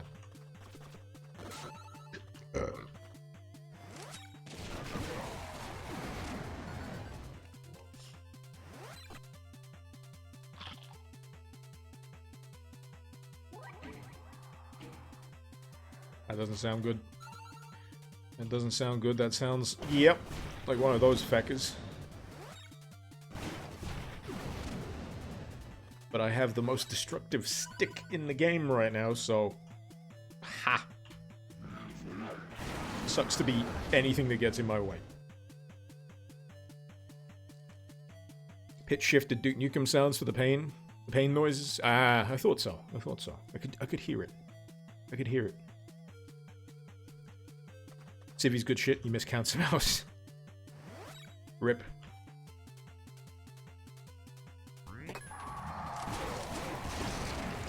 Holy shit, this is destructive. This is destructive as all hell. And I love it. Did I actually flick a switch or anything down here? I'm pretty sure I did. It was that, right? I think it's because the switch went away after I pressed it. Things I like about switches that stick around. Firstly, they tell you that you've already pressed them. If they disappear, I forget because I got the memory of a goldfish. But still. What was my point? My point is I find it hard to keep track of how many switches I've flicked and what the flicking of the switches do in a lot of levels. That was a key. This is what I mean. There was a key behind the switch, wasn't it? Whereas there could have been a switch flick, and the key could have been in the monster closet. But then I still would have been reassured that the switch had been flicked and there was nothing more to be flicked. Yeah, my brain is soup. My brain is soup. Basically, I've spent the last week or so thinking quite a lot about game design. And little touches that seem trivial to most, but actually do a lot of real good quality to life shit. So, you may not know this, but I was playing Death Stranding this week. And there's tons of little touches that work really well. Like audio cues, just certain little signifiers that over the course of the game you just learn to understand are meant to clue you in on important things happening, like the transition from one type of weather into another. You'll get like a little jingle. It's like when you go into a snowy area in Death Stranding, you get like sleigh bells. It's like the slight sound of sleigh bells, but sometimes it's not always entirely obvious, and you might be distracted, but that sound mentally clues you into what you're heading into and what's happening next.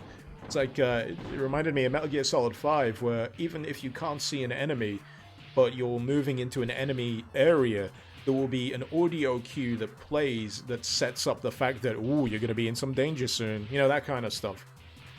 I've been thinking about that. It's been round and round and round and round it goes.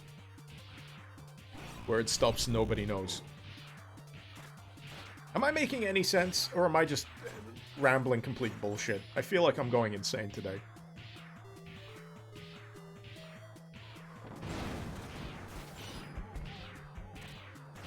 Line of Birth, welcome to my world. The game design thought process is a strange one. Yeah, I'm fascinated by game design.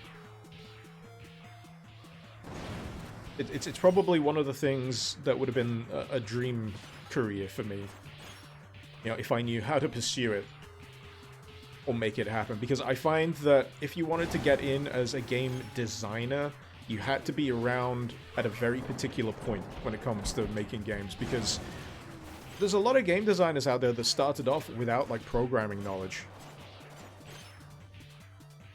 They were just in the right place, and they had access to a team, or at least, you know, people that were able to facilitate it. It's like,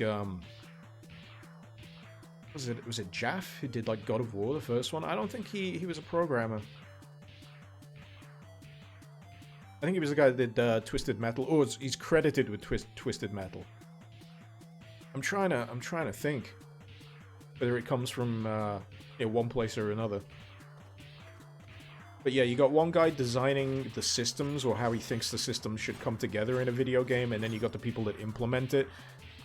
And more so these days, it's expected that the person who comes up with the game ideas is also supposed to be the person that implements and codes it. So there's like this meshing of disciplines.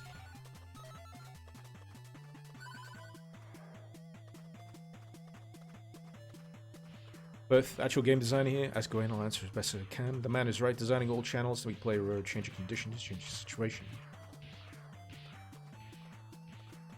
As an independent game maker, Angel Bait, ludology is a bitch. I can imagine. A lot of thought needs to go into it. But again, this is why I've had so much Death Stranding on the brain, because I find it a really great case study for game design. So, yeah, on that front, if you're fascinated with the idea of how can Hideo Kojima design a game loop that ultimately still draws you in despite being very, very simple A to B delivery mechanics, or A to B gameplay, yeah, I recommend the heck out of it. Because you'll start discovering little touches everywhere that make you go, huh, oh, that's how that works. Oh, that really changes up how I approach this. Like the fact that your character in Death Stranding has physical momentum. That if you're going down a hill and you stop applying direction on the gamepad, they will keep going. And if there's a cliff and you're not holding the button that says, you know, let's stop now, you will go over the fucking cliff. But one of the cooler moments is if you go down that route and you're stumbling down a cliff and you still got that momentum and your character's still going, if someone's put a rope on the edge of that, your character will grab the rope in like a saving kind of throw kind of thing if you tumble over the cliff. It's really good shit. It's really good game design. I think that's why it's stuck in my head. I love the inherent goofiness of how Hideo Kojima writes his stories, but I think one thing that goes greatly unsung is how he thinks about game design. A lot of people tend to focus on the wacky writing and how occasionally ham-fisted and knock you over the head it is, and then neglect just how compelling the gameplay turns out to be. And why it works the way it works. Because no one quite produces a game like Hideo Kojima. And that's why everyone can't fucking shut up talking about him.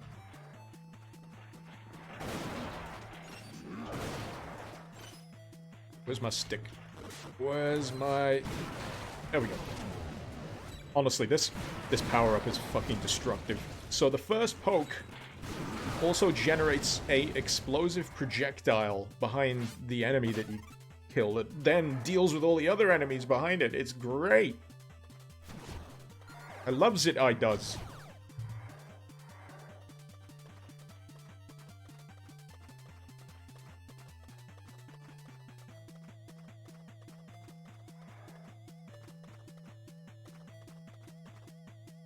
Line of Perth, what Death Stranding awesomely does. What you mean awesomely does is what Icarus was just talking about. Fundamental consistency of design.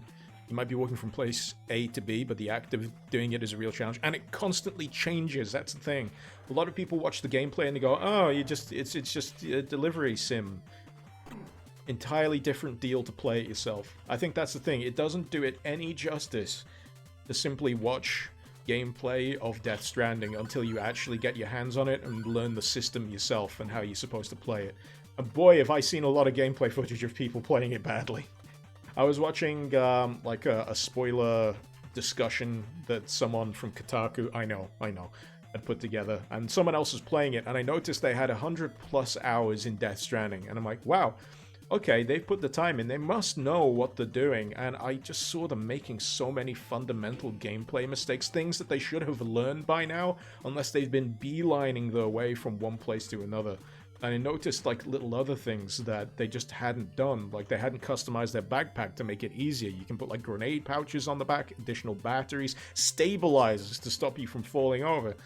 And, you know, big stuff like failing to connect up some of the extra shelters that give you perks and extra items. I'm like, yeah, you can miss the forest for the trees in a game like Death Stranding, and I feel like that's the case when you try and rush it. You should not rush it. Oh, it's because I hit a different button. I was wondering why that keeps happening, because I got sausage fingers. So, what was it bound to? Was it reload? Oh, that should really be listed as a specific use thing. Because that was the piss. I think I injected myself with the piss.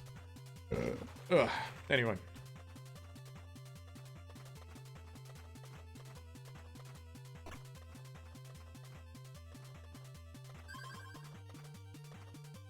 If you're reviewing a game, you have to rush it, get your review out first. And I think that's the fundamental misstep with current state of reviewing. It's all about the exclusive.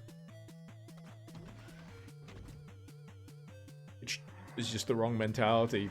You can't apply that to every game. I'm much more appreciative of, let's say, the ongoing impression. You know, rather than shooting from the embargo, it's like, well, you know, the game's out. I've only gotten this far through it. This is how I feel about it right now. And then when it comes to, like, the fully fledged, I've completed the game, things like, right, now I can sit down and collate my thoughts and, you know, actually figure out how I feel about this game, rather than trying to just coalesce it and force it out the door before it's had time to settle. Oh, I'm lost again, aren't I? Ranting. Where am I going?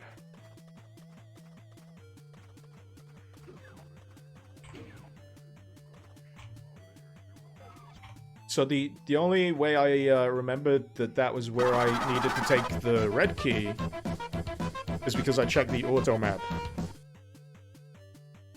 This is what I'm talking about with game design. Anyway, McDragonator, thank you for the 5th month in Twitch Prime. Much appreciated. Am I considering giving Fallen Order a try, or will it not be much? Or will it not be until much after Death Stranding?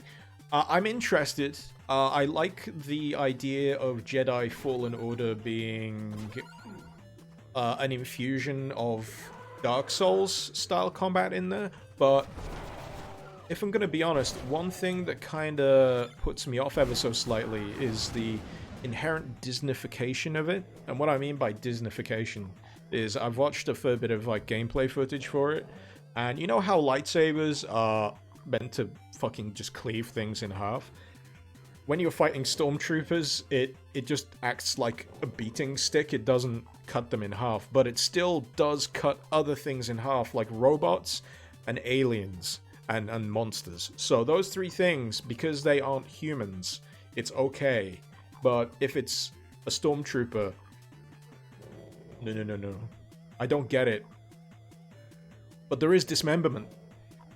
That's the thing. That's what I'm getting at. There is dismemberment, but it cuts off, funnily enough, at a certain point. They draw a line and say, nah, we're going to ignore that factor because we want it to be a little less extreme. But all that makes me feel is that I want to go back and play the Jedi Knight games, where I could do whatever the fuck I want. So I'm a little conflicted. I'd still love to give it a shot. Like I say, I'm intrigued. I'd like to see how that kind of attempt at Souls-style gameplay goes. I like what Respawn does, but I'm not entirely sold.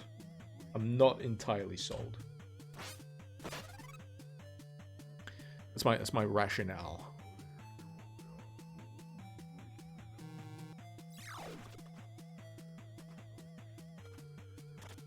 But yeah, you know how everyone's kind of antsy about that depiction of violence thing. What happens, right? Shit. When AI and robots finally become sentient and they discover that they enjoy playing video games, classic video games, and they look back at some video game from 100 years ago called Jedi Fallen Order, and they play it, and it's got this despicable violence against robots and robot kind. Do you think they'll decree that problematic? That's what I'm saying. Given enough time, everything is a problem.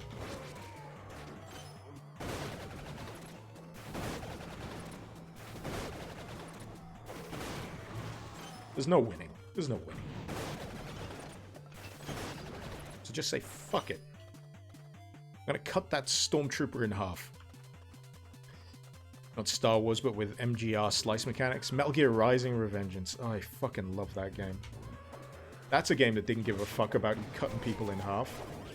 And that was the thing. You felt the discomfort, because even though these people were cyberized, they were cyborgs, they were still people. And you're like, man, Raiden's kind of a psycho. And then the game actually plays into that at some point, where Raiden is just like, Jack's back, baby! Slice some fucking dice! I love that game. And then you fight the senator. Played college ball, you know. And he injected nanomachines into his scrotum. Alright, I need more ammunition. Actually, you know what I need? I need a cup of tea. Need a cup of tea. I've been ranting for near on 2 hours now, so I definitely need to get myself a drink. So I will be right back. See you shortly.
So, I may have said I was going for tea, but I've ended up with beer instead. This is fine. It's essentially the same thing. And if I'm going to be honest, I think I need some alcohol to even myself out. I'm quite manic right now. I need to even myself out. Even myself out. This is what I get for starting the stream off drinking an entire can of friggin' relentless energy drink. Right. What was I doing? Still on this goddamn level. I like that little profile screen there that gives you a little overview of what you've got. If that was interactable, that would be even better. If you could kind of boop between them and get like a little descriptor of what they do. Maybe that's an idea for like an inventory screen thing. Does F1 still do... Oh yeah, F1 still does that. Beer is just hardcore tea. Yeah, let's go with that. Let's go with that.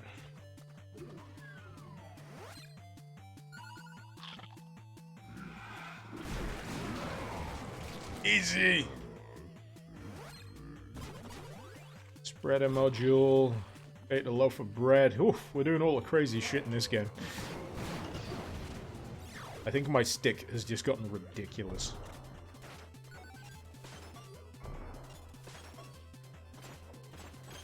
As a Canadian, you approve of beer, Angel Bait?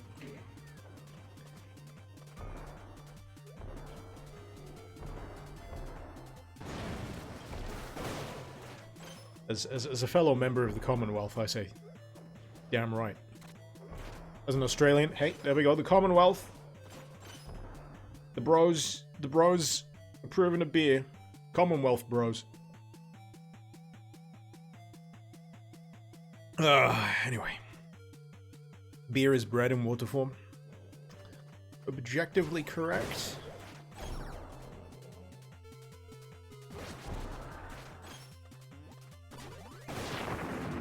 Okay. Alright, what does this one do? I need to know. That's neat! I'm keeping that one.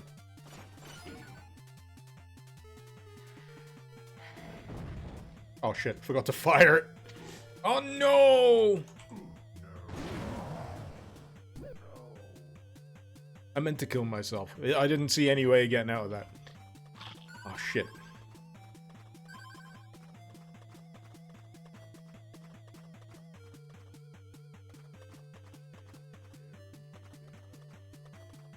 I remember where I'm going.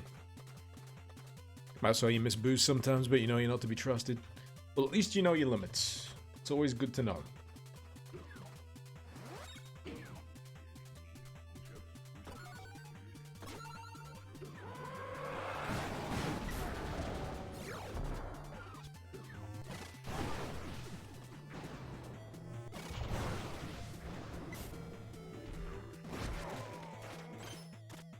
Okay, this one doesn't require a lot of crystals for the old fire, so this should be, No, that's my foot. Let's try that again.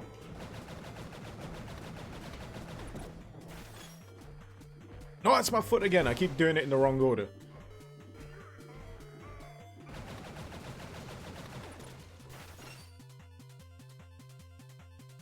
Yeah, I think I did it right.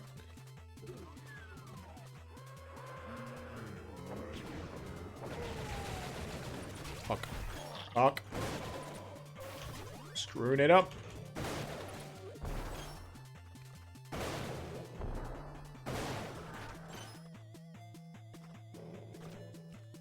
Maybe if I save here, stab myself with some health.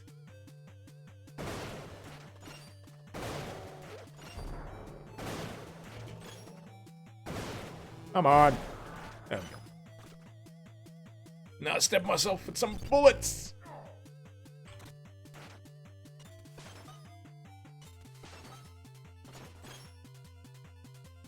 The foot attack comes close to putting Duke's mighty foot to shame. Mighty boot? Especially when you got the power-ups like I've got for this. Oh, fuck. That's a bit quick. Fucking revenants. Right. Guns blazing.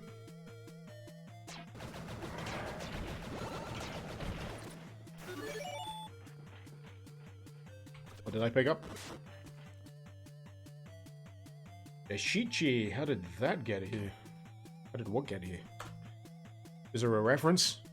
Is there a reference that went over my head? I think it was a reference that went over... I just noticed I got a lot of life. And a lot of armor. Very... What the... Alright, we're fine. We're fine. This map's just sending me friggin' loopy. We're back on track. You thought GMOTA was more medieval fantasy? Listen, when you got Lord Blaz, Doomslayer, and Kustam, the Robo Knight, you don't have to explain shit. Just saying.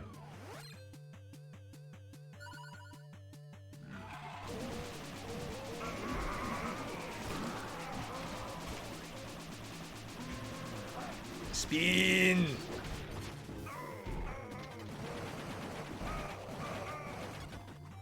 Eh. Fuck.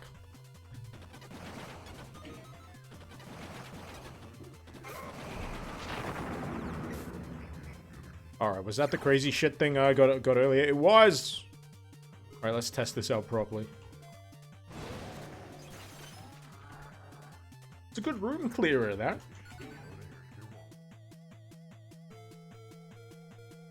Oh, wait, don't have enough. Don't have enough bullet.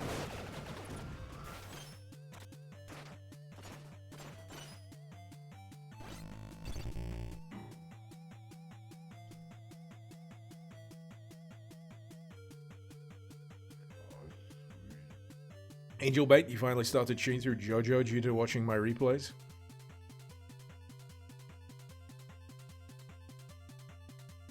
Oh, because I keep talking about JoJo? Or because, you know what confused me for a second there? I was like, I played a JoJo game? Oh, no, you've been watching all of the JoJo. I love JoJo.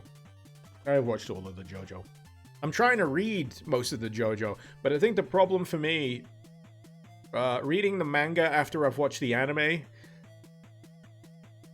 doesn't quite cut it for me, unless there's something like hugely, drastically different about the manga material. And I think that's probably a credit to the anime. The anime has done a really good job of adapting the manga. I mean, sure, it didn't have Speedwagon, because Speedwagon has a literal Speedwagon in the manga that doesn't get shown in the anime. But, you know. What are you gonna do? In my case, watch Diamond is Unbreakable for the umpteenth time. Get out of my friggin' house. It's my house now. Get out. No angry skellies allowed.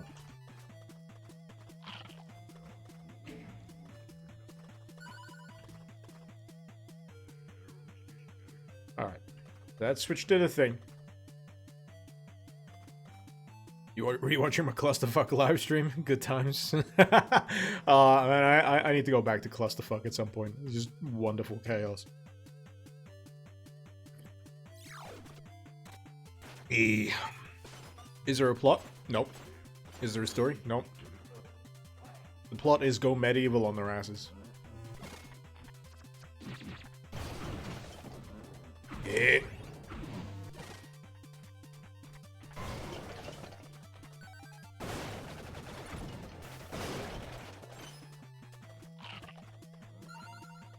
I do like it when gameplay mods try to establish a kind of backstory and plot, but it's not necessary.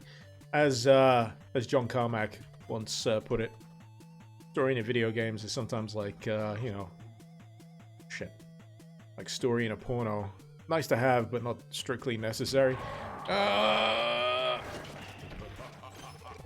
Oh, it's one of those things. Right. Where's my feet? Fuck. That's not what I wanted to do. Neither is that.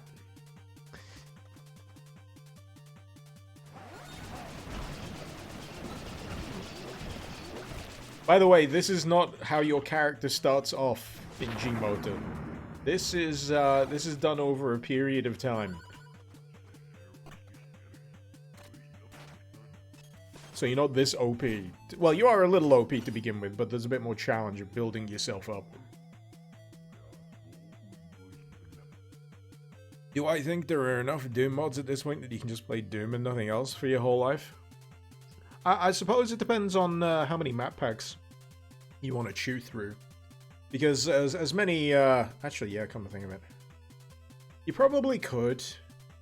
You probably could. Does that, is it the Inquisitor series that I've not got into yet? That's like a full-on RPG, right? Then there's Memoirs of Magic, which, honestly, that game, that mod, I admire all of the effort that's gone into it. It's just not my style of game. Especially not in the short term, which is what I have to deal with when doing videos. It's the kind of mod that I would have to sit down and like spend, it feels like a month or several weeks minimum just playing before I could come to a consensus or figure it out. So yeah, I think that's right. I think it's right. You wonder if Carmack gets sick of everyone quoting that line of his? If he didn't want people to say it, then maybe he shouldn't have said it himself. But where's my fully immersive VR, Carmack? The future hasn't arrived yet, Carmack. What are you doing, Carmack?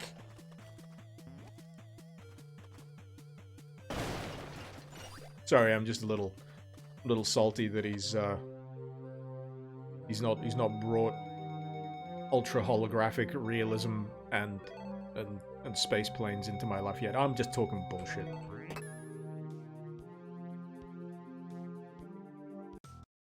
He just stepped down from CTO of Oculus. I know, he wasn't happy with the pace of VR development. So he's gone for AI so he can end mankind.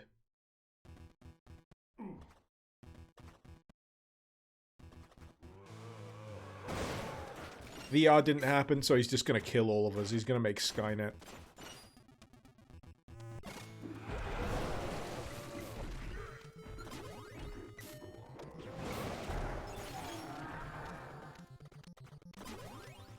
I gotta say, I'm still quite happy with my choice of map.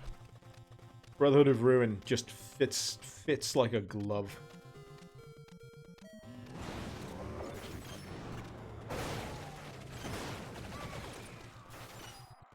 He is Skynet. Well, a man does think in binary, so yeah. In computer code.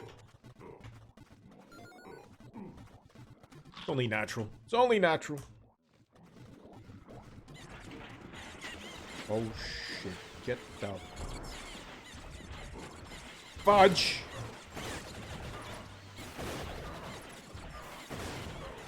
Fuck off!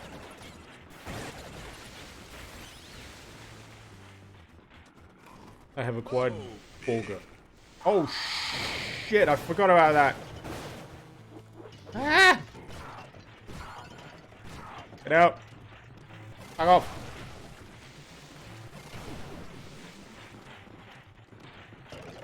We're good. We're fine.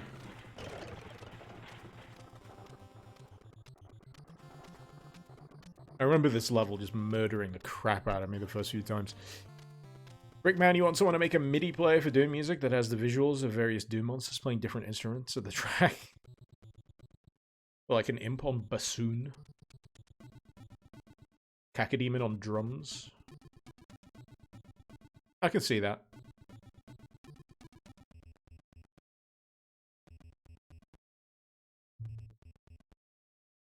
Hopefully you want a Skynet covenant that says, killing humanity, bad idea for me in the long run.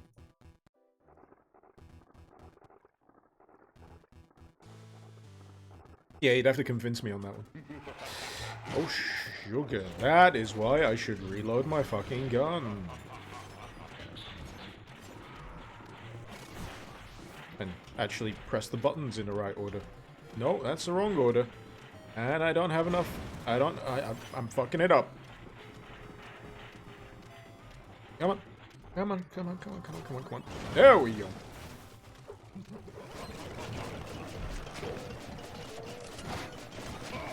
Go to sleep. There we go.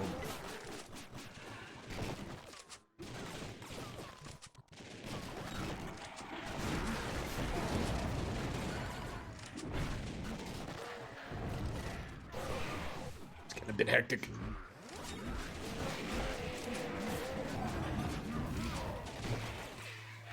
Shoot them. That's better.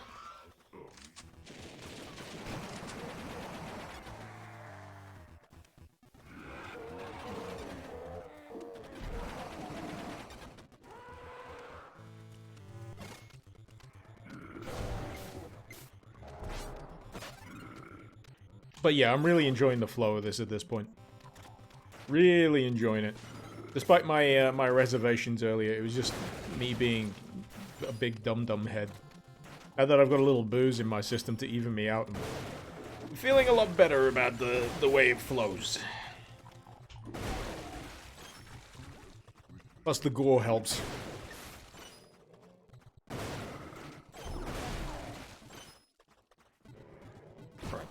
I was gonna stab myself for more ammunition, save, reload, all of that shit. Bolognese or ketchup? Neither, Zage.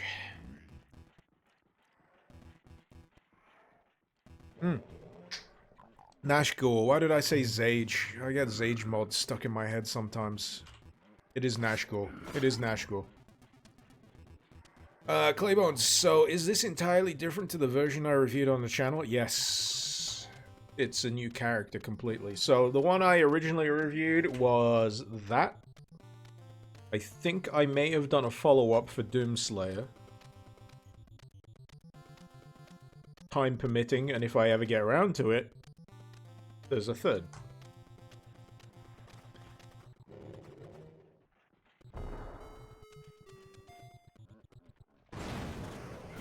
Fuck. Let's try that again.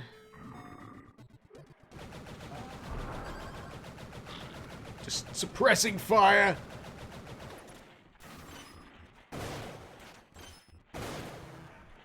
Easy peasy. Easy peasy. Lord Blaz looks a lot like the title character from Goblin Slayer. How long has Goblin Slayer been a manga?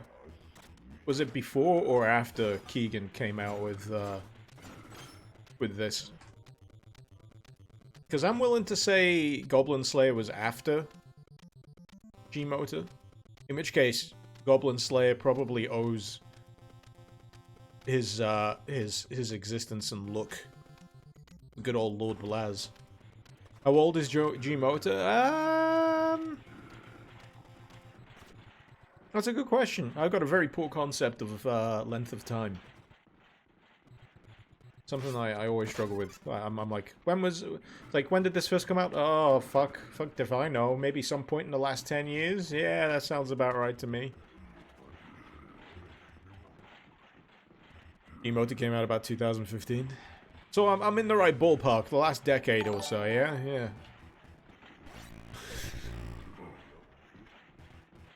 Right.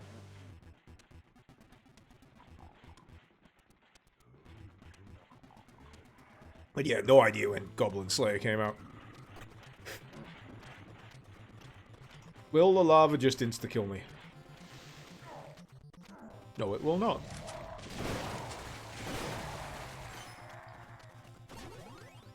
Thankfully, I got the heals. Makes that a lot easier to deal with.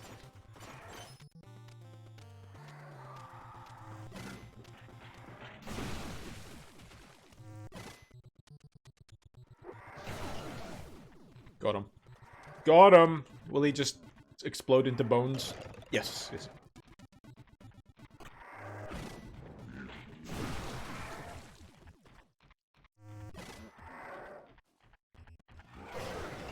Yeah.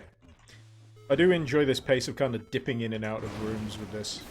It's just about the right pace.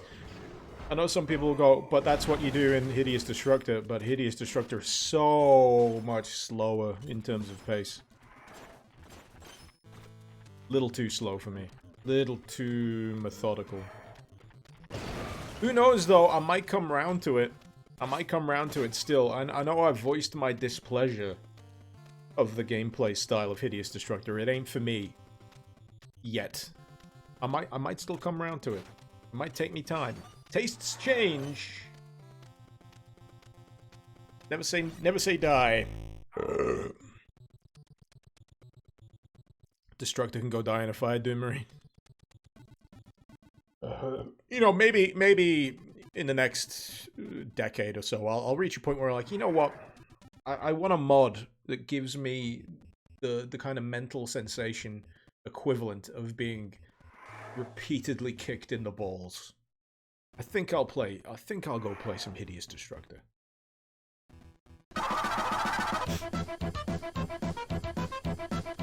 And on that note, thank you very much, Claybones. 7 months with Prime. That was almost like a punchline to my statement. That was wonderful. Wonderful timing. Thank you very much. Have I played Supercharged? Is that a Doom mod? If it is, I am probably forgetting what it is. I may have seen the name. It may have just whizzed on through in one ear and out the other. It is. Yeah, it's whizzed through my head. Like many mods do. Unless I've written it down on my board, I tend to forget about it real quick. Unless I go on my forum binge like I usually do. Oh, fuck, no! I had that friggin' lava! Oh, you're a robot. That doesn't mean you can just wade through the fucking molten rock like you... I was going somewhere, but it's gone. It's gone now. The thought's gone. Perth, you're a fan of tactical combat, moving from cover to cover, trigger control, being sneaky and nasty. See, so am I. But so the way I like to contextualize it is, I've been a fan of Metal Gear Solid since I played Metal Gear Solid. Since before I played Metal Gear Solid, I used to go around a friend's house and just, you know, yell commentary while my friend played it. And those games have slow, methodical, sneaky combat, punctuated with the occasional strangulation. And, you know, it's a different pace. It's a different... I think it's the inherent clunkiness. I think for me, personally, it strays a little too far over into being too overly complex for its own good. If you get satisfaction out of fiddling with the systems of it, because there's a lot of things to grapple with, that's great. But I think my mindset is I've got to be adaptable. I've got to constantly change from week to week what style of mod, what style of game I'm playing, so I can't really afford to really knuckle down and learn a pretty big laundry list of conditions and terms in regards to how you're supposed to play that mod. I think that's what gets me.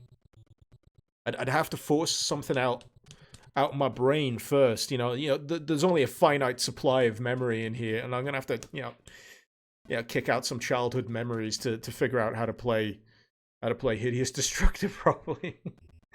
And I'd have to forget my 7th birthday party completely. That one's going in the fucking trash if I ever figure out how to play Hideous Destructor properly. And that was a good year. Talking with a bottle in hand is the best right now. Oh, I'm sorry. I'm doing the ranting with a bottle of beer in my hand. That's when you know you're in peak Icarus stream territory.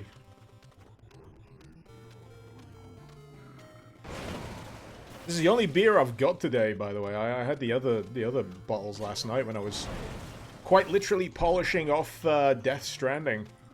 Finished it last night. Mildly inebriated. And overly emotional. Imagine a game made by Hideaki Anno and Hideo Kojima. You know, Death Stranding is close, considering, you know, the kind of very just ethereal places it goes towards the end. I was wondering whether Death Stranding was going to end with Sam Porter Bridges just standing there in the middle of what looks like a coral reef, and all of the support cast around him going, "Congratulations! Congratulations! Congratulations!" As opposed to the other way that Evangelion ends, where everyone just turns into Kool-Aid. No, it's not Kool-Aid, is it? It's Sunny D. Everyone turns into Sunny Delight at the end of Evangelion. Or is it a different color? Am I getting it wrong? Because I remember the sea being red, but I think everyone turns into like some weird orange goop. It's been a while. See, this is why I don't need drugs. I can, well, aside from alcohol, I can just go and watch any number of anime. Mostly Evangelion. Occasionally Space Dandy if I feel like the equivalent of an LSD trip. Yeah.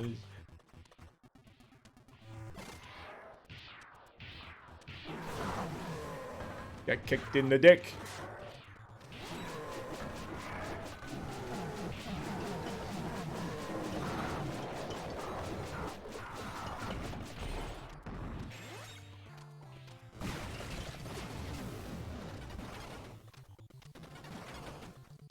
So, I have now got... What am I swapping? Yes. Also yes.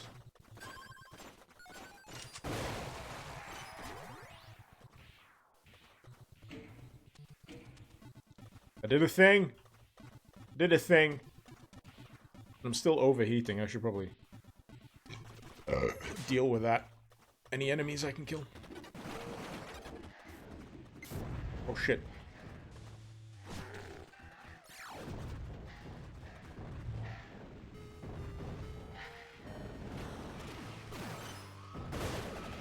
So yeah, that's why that power-up tends to kill me in close quarters. The ending of Death Stranding is weird as hell. You can say the acting in the last scenes were absolutely stellar, Vorlog. Agree. Heavy agree. Yeah, there is some pretty fucking great acting. Some real good acting. The guy who plays Die Hardman. There's a deeper reason why his character is called Die Hardman, but you want to know the real surface level read of it? It's because his character is called John McClane. But he absolutely steals the fucking show at the end. He does like this speech, and it's like, that's some good shit. That's some real emotional shit. And Mads Mikkelsen, he does a fucking great job. He probably didn't have a single fucking clue what the larger scope of the story was about. He was just, what's my character? What's he supposed to care about? Okay, done. Easy peasy. Give me back my goddamn BB. Thorgrim. Supercharged is a mod which, it's basically a vanilla overhaul, by the way. It's got faster paced gameplay and new enemy sprites. Okay. Yeah, I haven't seen it kicking around lately. That's probably why it hasn't been on my brain. Ixdil, hi. Welcome, welcome. Anyway, what was I doing? Oh, you're at work, you gotta go. Congrats, come keep it on. Keep on keeping on. Right. I need to stab myself for ammunition. Phrases that you only get to say in Doom mods, you know. It's a wonderful, wonderful little niche. Why do Americans call it niche? Is it niche? It's a French word, right? Is it niche or niche? I call it niche.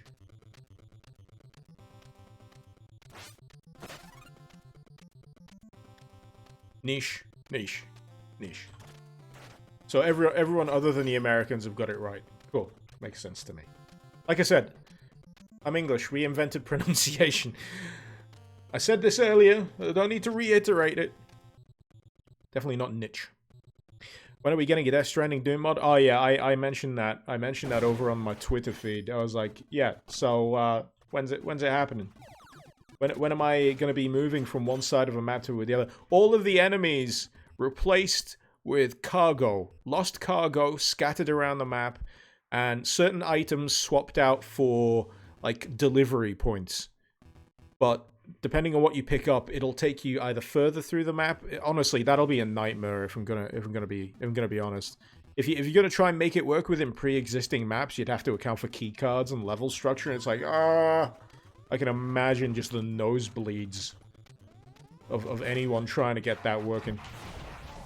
You piece of shit.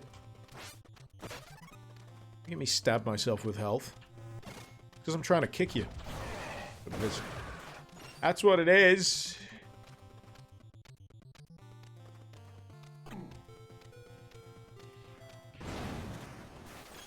Dang.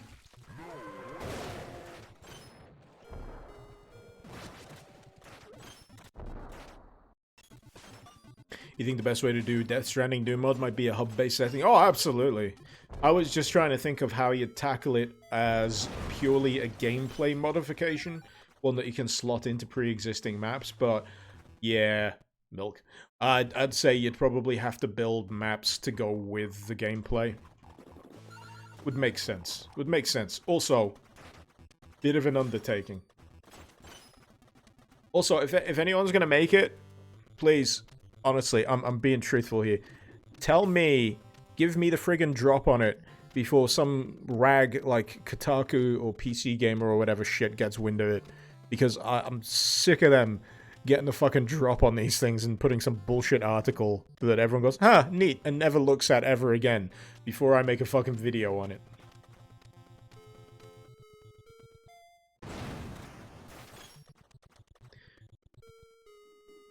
Because I just know anyone that's friggin' reading PC Gamer or Kotaku is probably like, huh, that's a thing, and then they move on with their lives.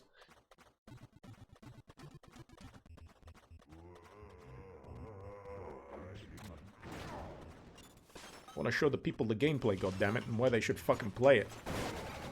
Not go, huh, neat. Just download Doom and fucking play this mod. Ah!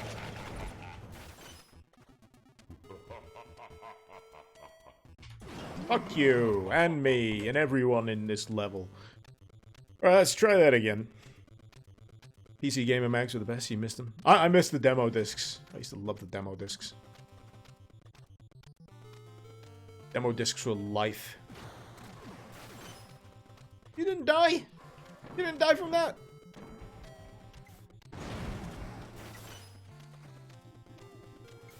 Is he?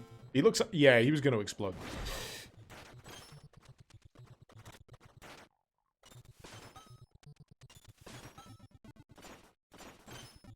He bookmarked the PC Gamer article on Total Chaos. He just never got around to downloading it. That deserved the coverage, if I'm going to be honest. There's some mods that it's like legit, holy shit, look it, you know, that kind of thing. But then you get some other articles that are written by PC Gamer and Kotaku where it's like, yeah, we needed to fill the news day because we got nothing. Slow news day. Here's a mod where you can talk to the Doom enemies about their feelings. Mr. Friendly, good mod. Why am I still stabbing myself? Oh, it's the potion stuff. I'm hitting the wrong button again. Like I always do in this mod. What the fuck am I doing? Why is it doing that? I wanted to do the charge, but now it's just... Oh, it's because I drank the potion.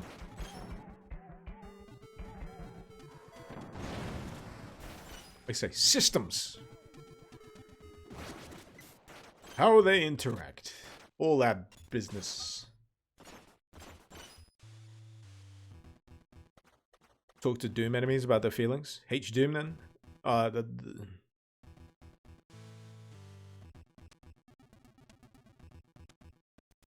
don't need to go over this again. I don't need to go over this again. Been there. Done that. Quite literally. I just need to get my health topped up. Hindsight, you don't think it was milk in those bottles that the Hell Knight was guarding? Here's a thought. Hell Knights are bovine, right? They're like cow people. Like goat people. And there's goat's milk. Actually, let's not finish that thought. let's not finish that thought. I don't want to puke up. I don't want to puke. I've just cleaned this desk. I don't want to puke. Right.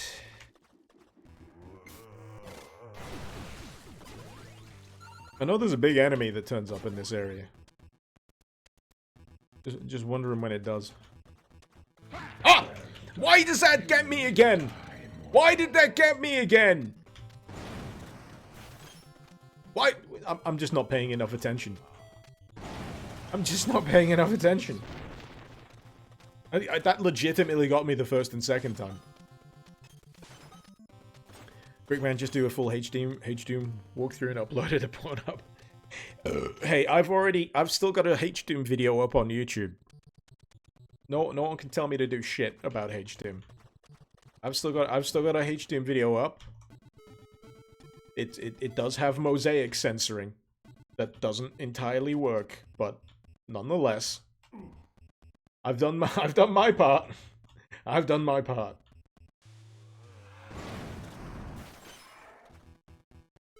Mouso. I've just got everyone thinking about a Hell Night with others now, haven't I? I'm going to the worst kind of hell. Didn't G-Man Lives do a review on it? Yeah. And I did a video on it quite a while back. And no one remembers me doing it.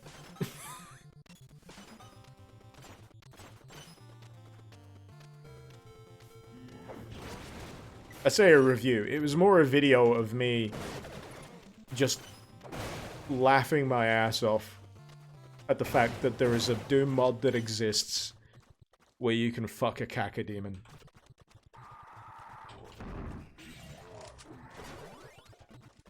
What more needs to be said? You know, what more needs to be said?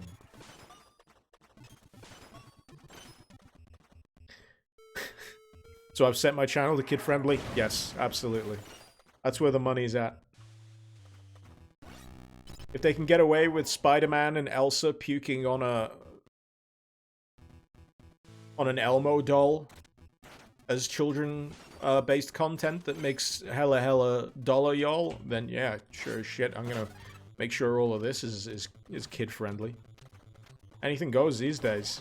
It's current year, goddammit.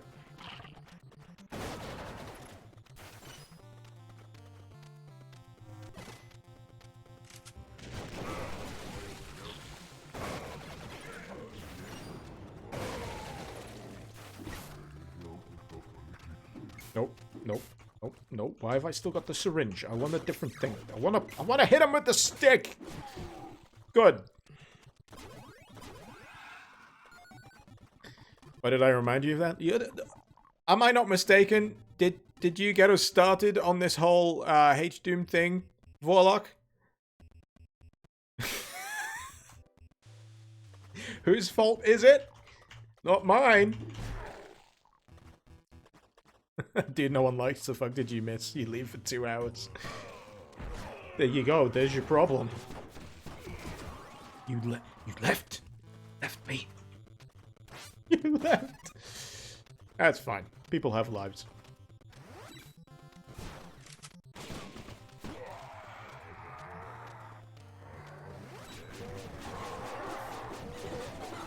Oh, this room sucks. Fucking hell, where's my health stabber?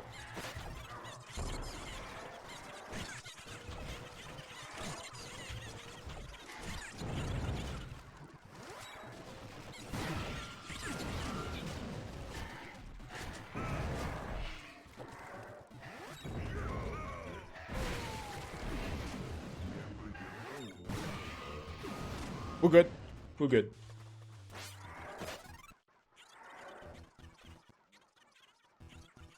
No need to modify the arch files, pretty hot already. I won't ban that, man. No, it's fine. Dude, no one likes would have stayed, but he had something stuck inside. No, it's fine. I don't give a shit. What do you want to do? I'm just happy people turn up.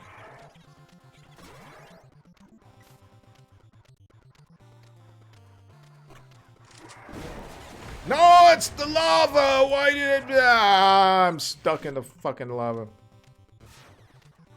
So the thing about Brotherhood of Ruin, I'm pretty sure if you get stuck in the lava. That is you comprehensively bugged, boyo.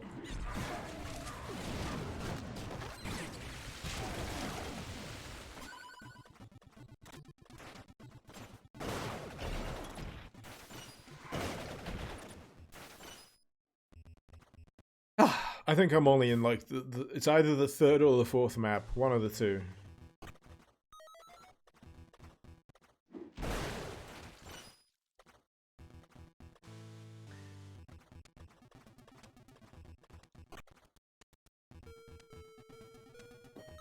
That's probably a bad idea.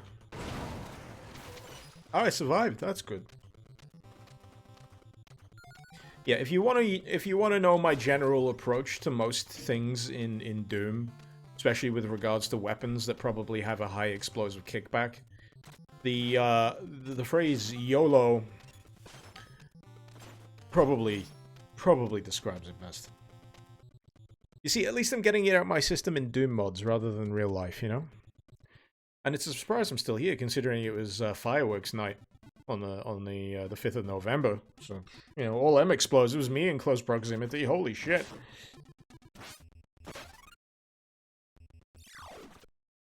You thought Brotherhood of Ruin was one map? No, it's not.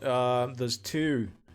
There's two different Brotherhood of Ruin things. One has a single map. This one, which I believe is the original Brotherhood of Ruin, has multiple. I couldn't tell you which, but I'm pretty sure if it's just called Brotherhood of Ruin, it's this one. Also, it's the version that's bundled in with Compendium. If you want to make it easier to... Look.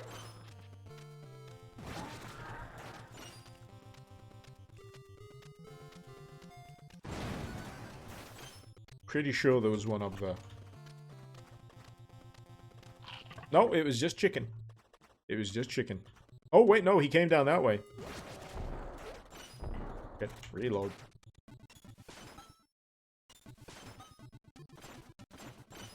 How bad is New Year's? Setting up some rockets? Please no boom. Oh, no, I respectfully remove myself from the equation and instead rely on everyone else to buy heavy explosives. And I admire them from a distance. I will not lie, though. There was one time where I fired a Roman candle out of my crotch. That was a while back. That's back during the more reckless years. There was a fireworks night, and I basically had a Roman candle penis. Someone had video of that, I'm sure.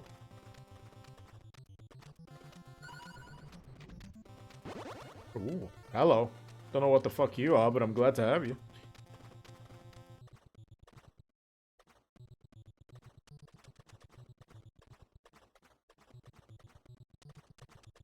Oh. Oh. Eh? Eh? I don't know what I'm doing. I'm just making noises.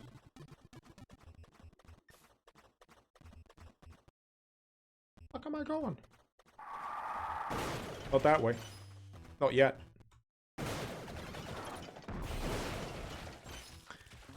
So I picked up a thing. I got a new bar at the bottom of the screen, and I do not know what it means. Sentinel arms unlocked. Overclock enabled. Build power from gems and medical shocks. Metatool. Transform with use item key. Alright. Alright.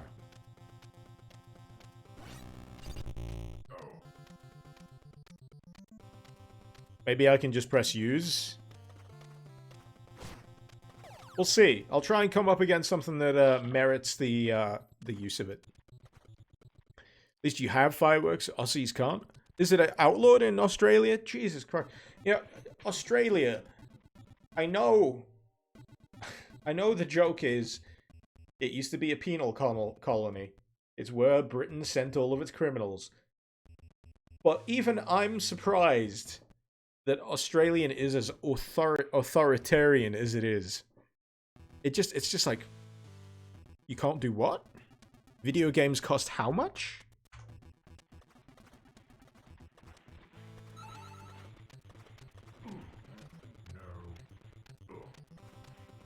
So that guy's having a wonderful time. Can't do that. Total fire ban. The heat down here combined with bushfire seasons. I get you. You know what confuses me about the fireworks ban is because this will sound utterly stupid, but this is how my brain works. You know how there's New Year's celebrations and they kind of televise New Year's celebrations across date lines? It sounded amazing to me that you're not allowed fireworks because when I watch New Year's celebrations, they launch fireworks off the Sydney Bridge.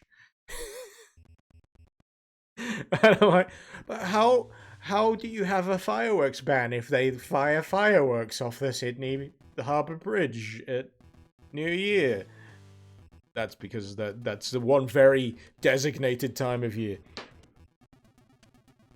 Line of Perth, you had to add a new color to the sheet where they show the temperature. Yeah, I not too long ago, about a month or so ago, I was in South Korea. I was in Seoul, and I was every day waking up, and I just wanted to check the weather because I was fascinated how I was getting such good friggin' weather the entire time I was there. Like every day, mild, dare I say warm, and sunny.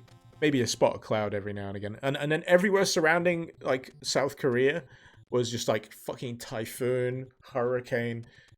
I mean, and that was, like, the sweet spot. But I was, like, looking at, like, the Australian temperatures, and it was like, shit.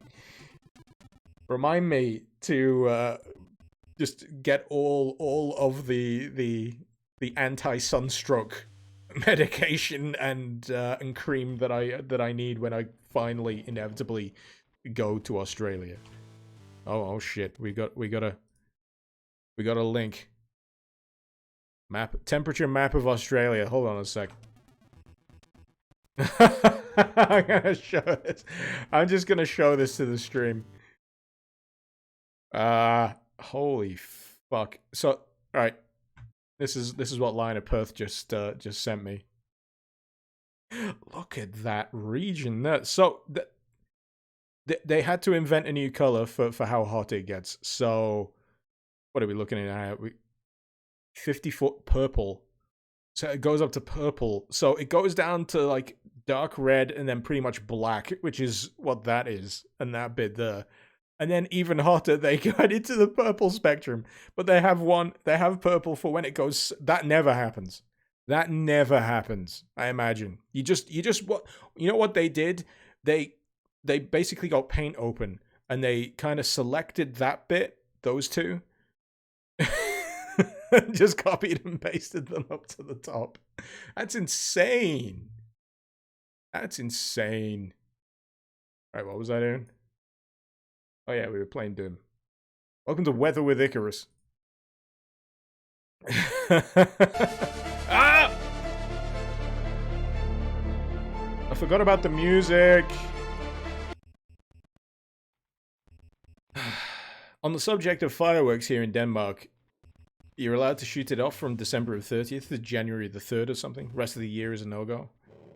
I'm not sure if there's an outright ban out of certain times of year here in the UK. I know 5th of November is pretty much designated, let's fire all of the fireworks. But typically it ends up like the entire week leading up to it because the supermarkets sell fireworks at least 2 weeks before the 5th of November. Where we celebrate an anarchist who tried to blow up the Houses of Parliament.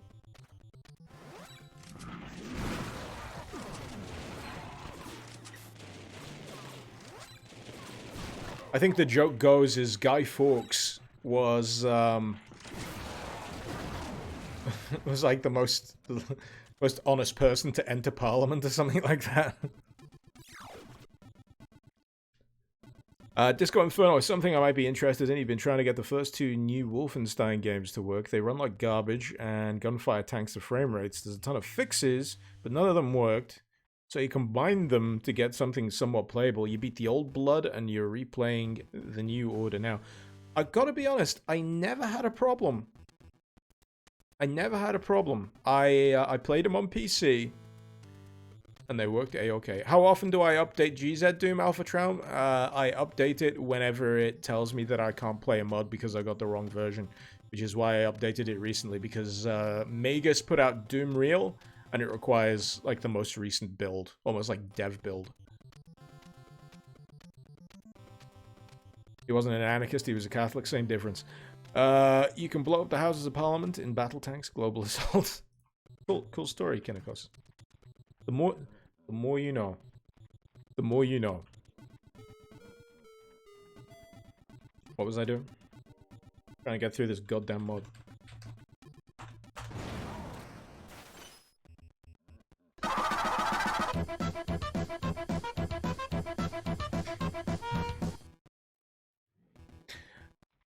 Thank you, Melancholy, for gifting a sub to Alpha Traum. 17 subs. 17 subs total. Much appreciated. Again, the sub notification was pretty much a punchline. Fuck it, I'm gonna see if I can transform or some shit. There we go. Oh no, I fell in the lava! Why does this keep happening to me? Why does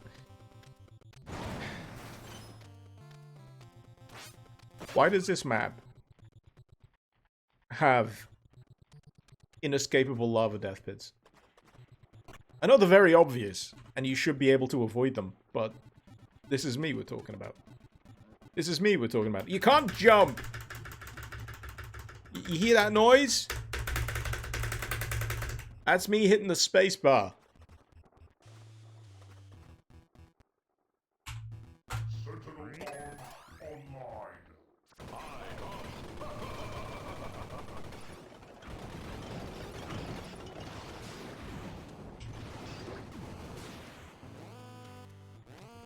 Yeah. Oh, you gotta balance the heat. I get it. So he overheats over time. Alright, let's keep this going.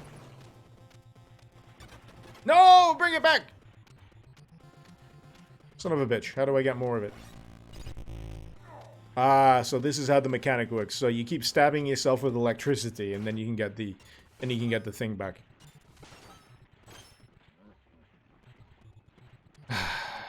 You dare Icarus to a force enable jump. I like to honor the constraints of the map. I feel real bad about breaking map flow.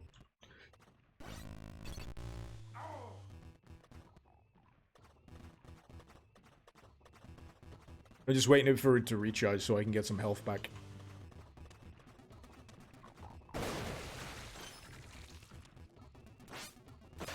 See, that doesn't give you extra sentinel gauge. That just gives you health. Oh, hello.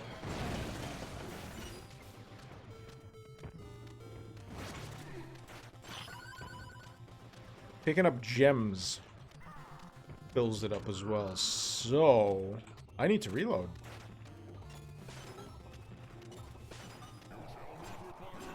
No, thank you. Do not want the jizz beam.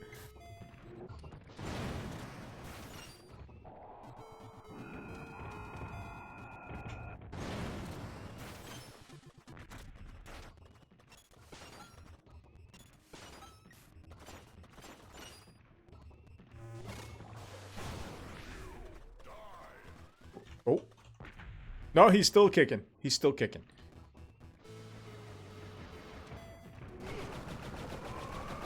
Easy. Easy peasy. If I ever play Unreal again, Kinnikos, there's a funny thing you can do where you can set your max step height to a really high value, and then you'll automatically crush other creatures as you walk into them. Sounds about right. Sounds about right.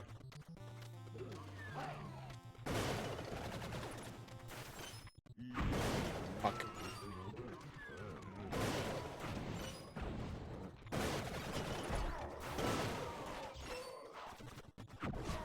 You deserve the spinny for that bullshit.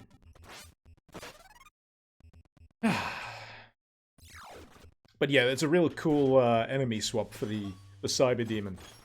I really like all the enemy swaps in this. You know, some are more recognizable, but appreciate the effort. Ooh, this is a new one. Just wondering if I'll have the opportunity to fucking use it.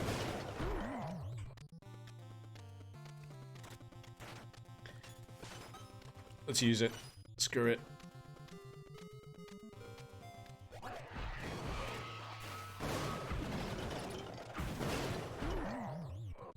It's an awful combination of enemies. So I think I'm just gonna explode that fucker.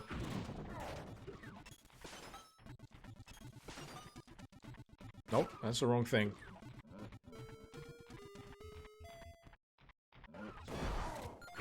I don't know what that did. More research required.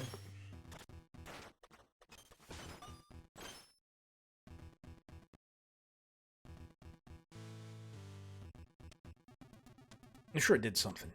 It's because I missed. I know I missed! I just feel like I didn't fire it long enough. Judging me!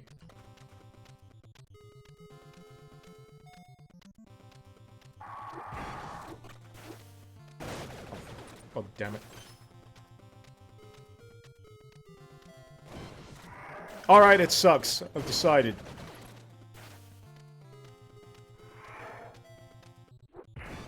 Yeah, that power-up sucks.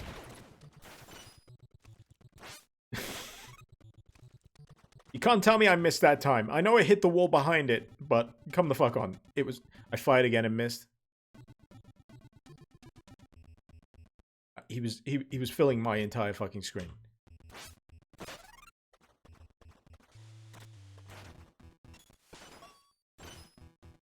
I call shenanigans. I call shenanigans! How have I not finished this level yet? Just keeps going. Okay.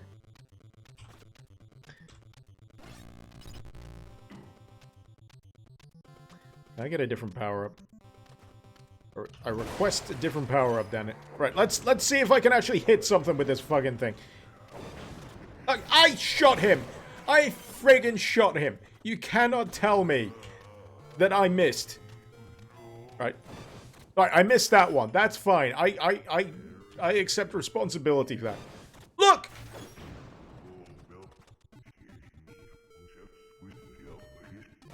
Bullshit! What even is this? If they're too close, it just goes through them? I demand an explanation.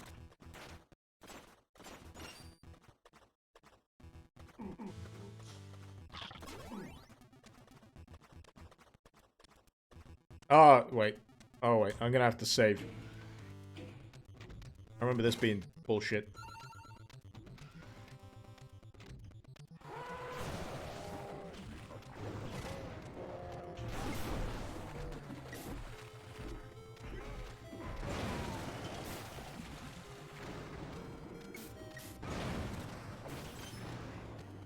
Shit. Reload. Reload!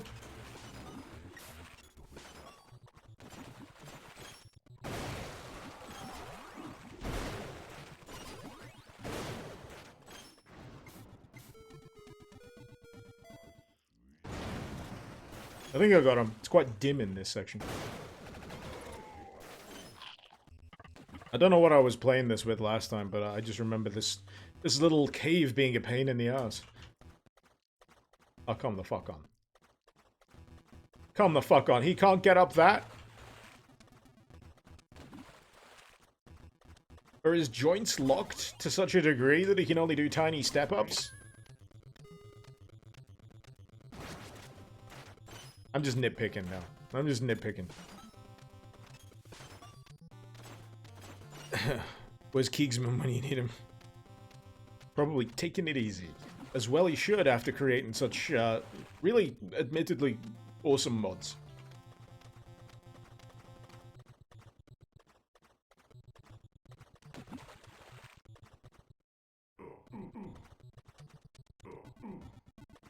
So I did pick up a key, so... Where's the yellow door? Was the yellow door I needed, right?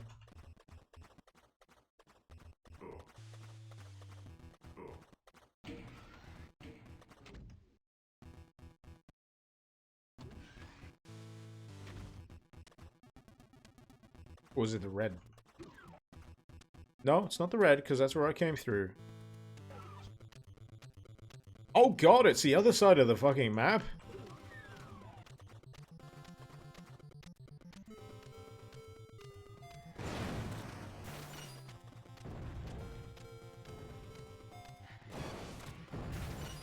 So yeah, that weird alt fire only works at distance. And even then, I'd rather just use the charge shot, so I feel it's kind of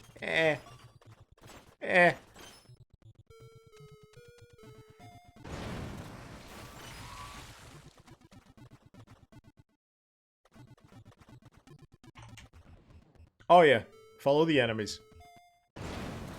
Nice.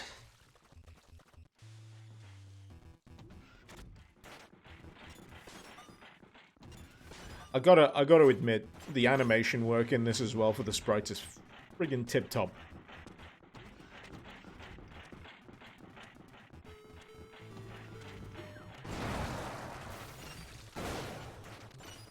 Oh good! A reasonably decent power-up.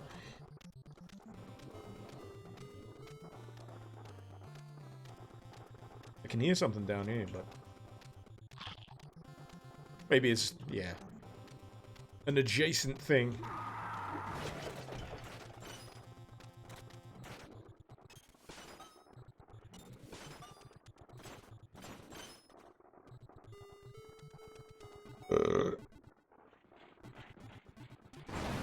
Got him. Got him!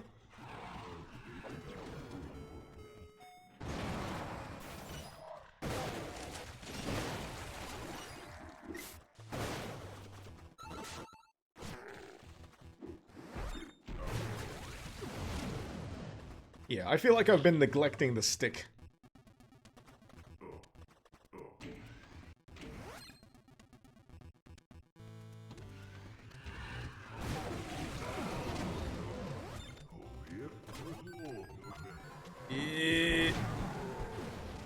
Yeah, that's not an enemy you use the stick against. Let's see.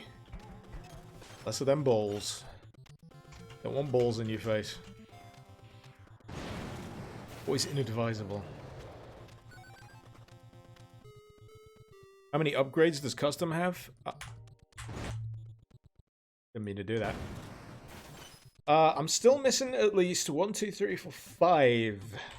As far as I can tell. So... 6... 12? 12 of them, maybe? I'm not entirely sure. I'm not entirely sure.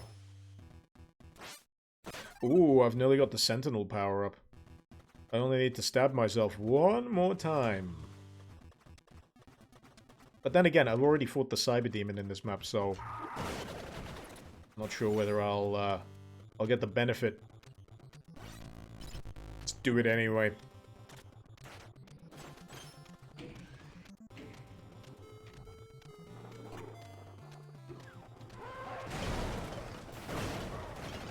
I didn't kill both of you?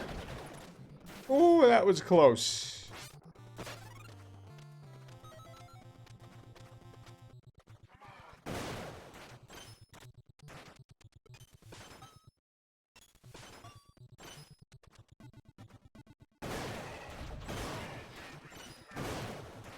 Got him.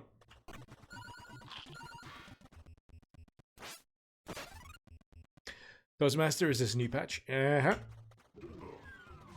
1.3. It's good. It's good. Solid as a rock.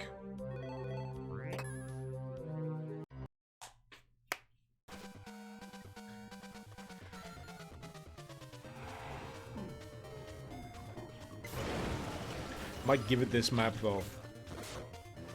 Unless I come across any drastic upgrades.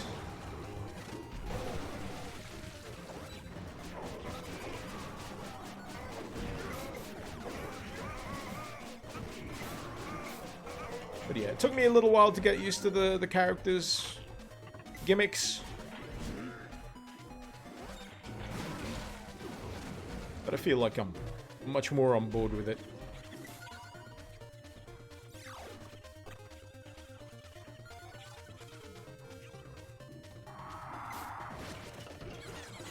Oh shit, that's bad timing.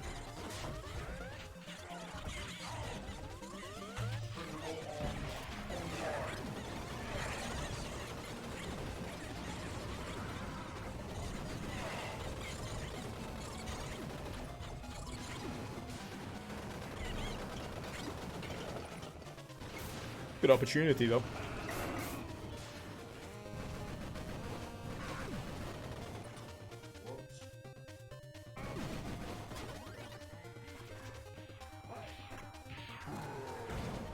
I'm glad I don't need to reload that, that Sentinel mode.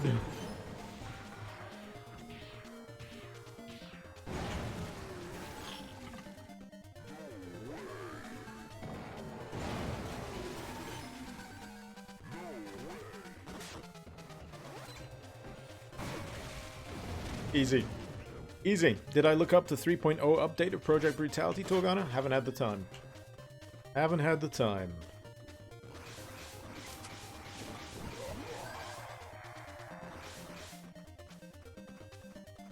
I think this is like the first thing Doom-related that I've been able to look at this week.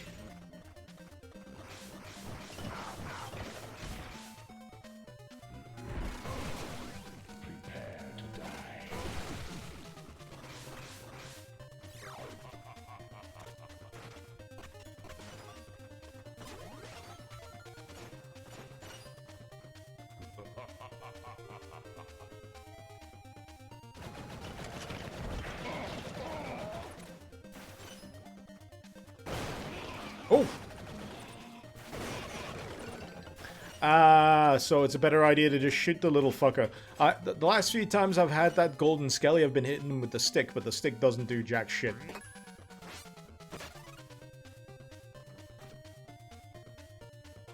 I should play Slayer's Rampage someday. It's got a lot of Dakar opportunities. Thorogrim, there's a mod called Doom Infinite, which is supposed to be coming out on 6th of December. What does it do? Is it a map? Is it a gameplay? Is it a total conversion? What's the log line? What does it do?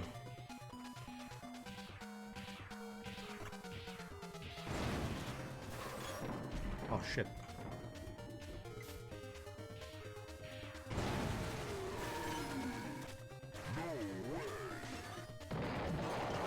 Yes, what?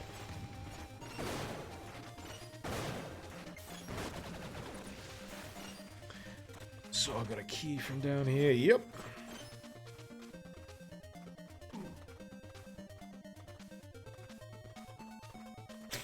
Bonum, okay. How it do? How do? How? Huh? What? Thorogrim, so Doom Infinite is a gameplay mod which includes a lot of RPG elements and random upgrades. It's apparently very roguelike. Huh. Does it include randomized levels? It rings a bell. Rings a bell. There's also a Shrine coming out tomorrow. Lovecraft-inspired total conversion with the NES-style aesthetic. That seems to be the only aesthetic these days. I'm just having a look on ModDB for that Doom Infinite. Let's have a look at some screenshots. This is not telling me very much about how it's going to play. And all of the levels seem like familiar pre-existing Doom levels. I might give it a spin at some point when like I say, when I've got time. I've just, my biggest problem recently is I've just been strapped for time. It's been really stressing me out.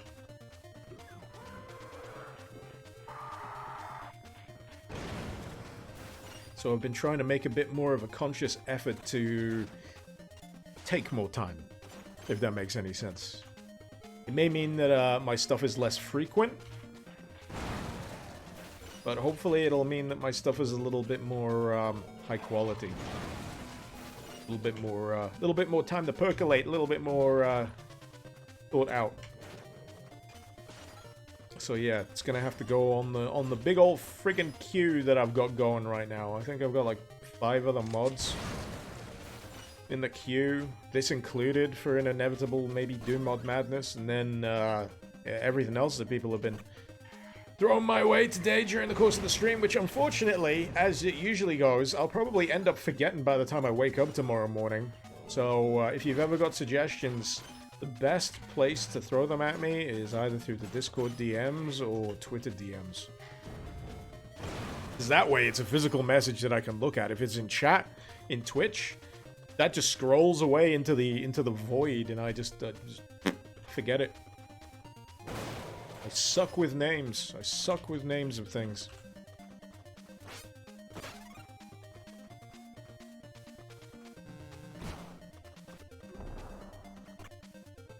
Gotta wait for the recharge.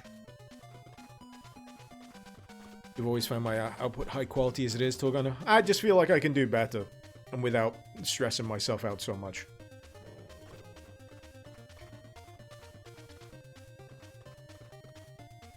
It's great that you enjoy it. I just feel like I can do better.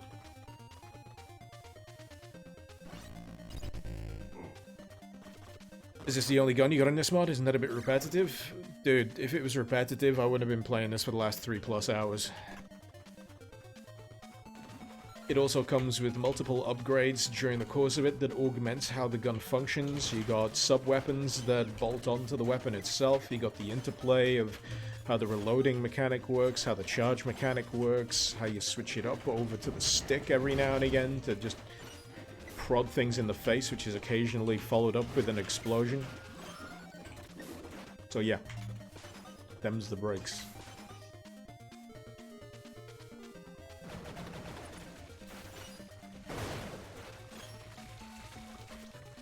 And then you got the overdrive mode if you've stabbed yourself enough in the chest. Let's do that.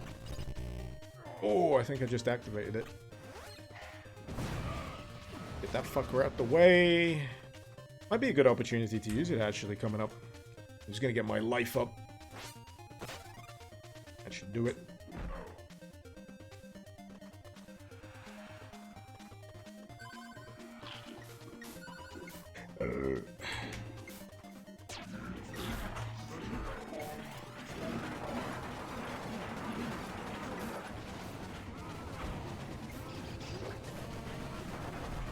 Oh yeah, the overheat mechanic is pretty neat. So there's an overheat mechanic for the Uber power up here.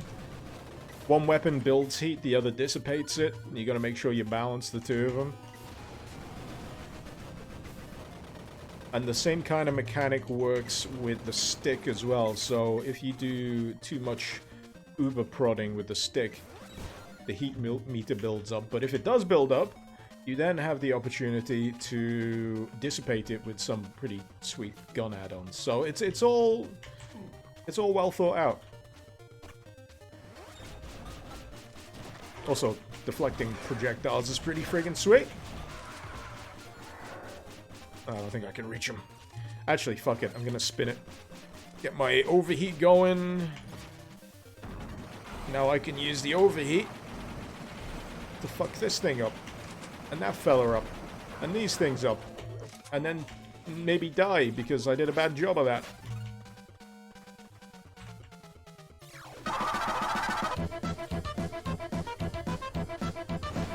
There we go. Imrikar Skel, Imrikar Shock, Imrikar Squel.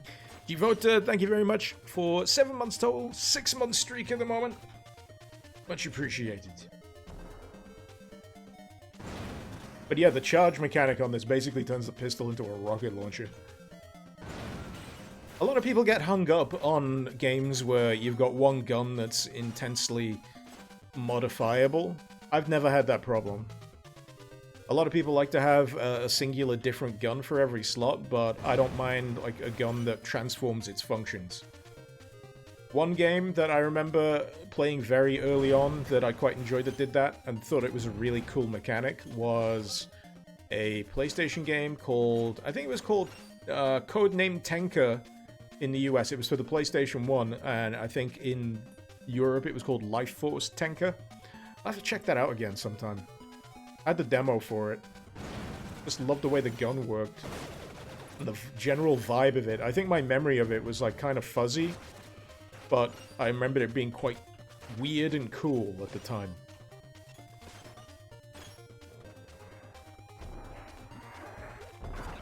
New hero in GMOTA? Yep. So yeah, for those wondering, this isn't the only character you can play as in GMOTA. This is like the third available character with its own unique mechanics.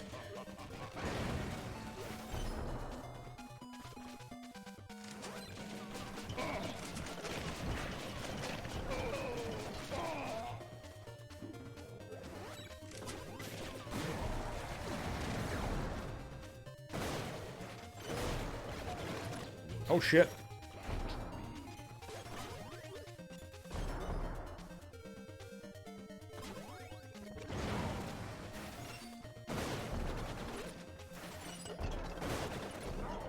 Still not dead.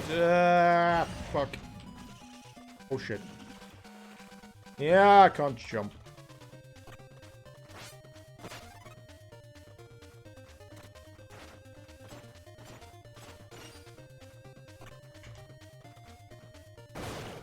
So yeah, may not look like it has a lot of variety, but it's actually quite mechanically dense. Which I always enjoy. Density of gameplay. Always a good thing to shoot for.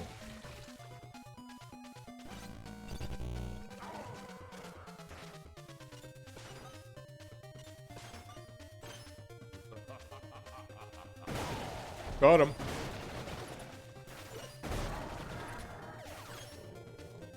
Kind of reminds you of Blast 'em Out 2 in Combined Arms.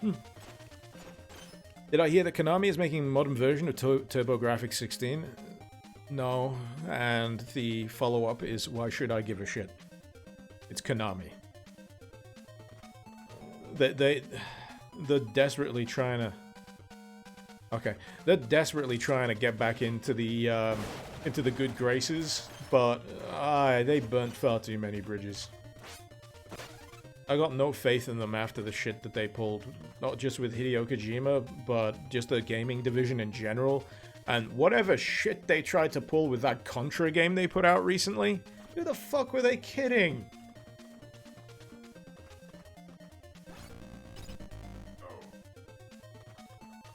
Yeah, they should just stick to pachinko machines at this point. You know what would make me happy? If they sold their IPs. Because... I know they make pachinko machines out of them, but who really stumbles into a pachinko parlor in Japan and is... Because I've seen someone who's like done like a walk around of Japan looking for like the Metal Gear Solid pachinko machine. Could they find one? It was like obscure back alley pachinko parlor. So it's not like a huge big name fixture that's packing the punters into the pachinko parlors. It's just a thing. It's just a thing that they're doing because they make money hand over fist through gambling, and they I guess want to justify their IP ownership. It just annoys the ever-loving shit out of me.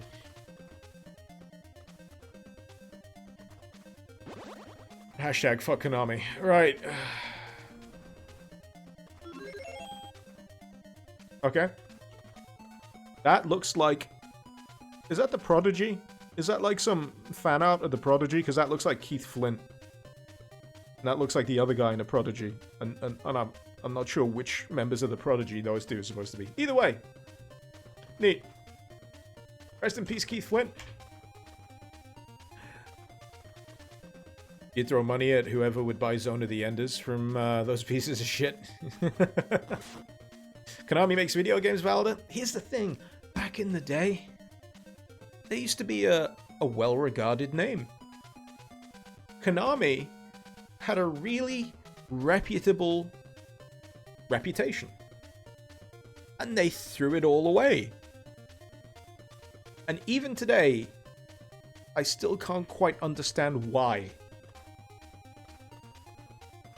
One of the great, just baffling enigmas in gaming for me. Really is.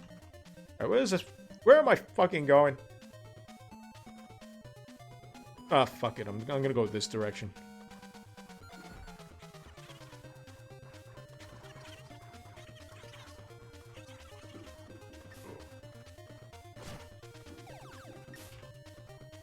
Alright, this is where I started. I'm not sure if I've been down this way.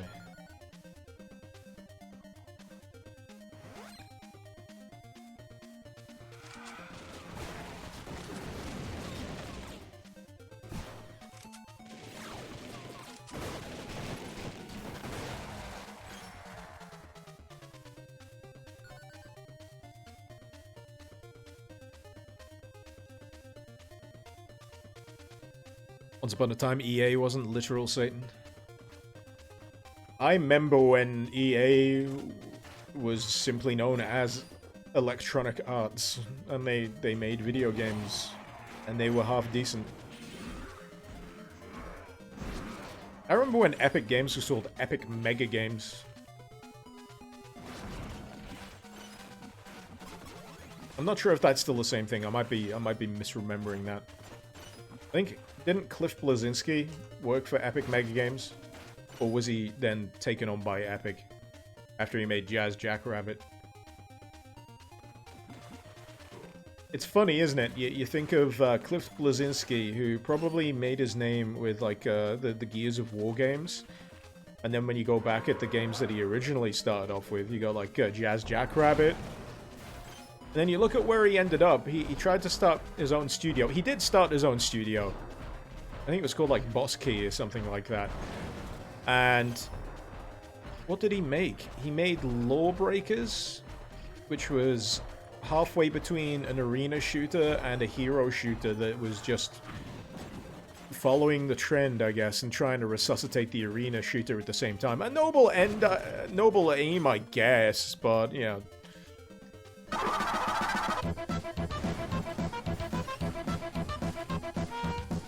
Twoo. Y-E-E-A-A-R-S. Let the D-O-O-T-S flow. Not with that pronunciation, you won't. Ah, fuck it. Have some dudes. 2 goddamn years, Darkstar. And tier 2, no less. Thank you. Thank you very, very much. That is some... Oh, shit. That is some serious dedication, man. It stuns me every time it friggin' happens. Much obliged. Anyway, what was I saying?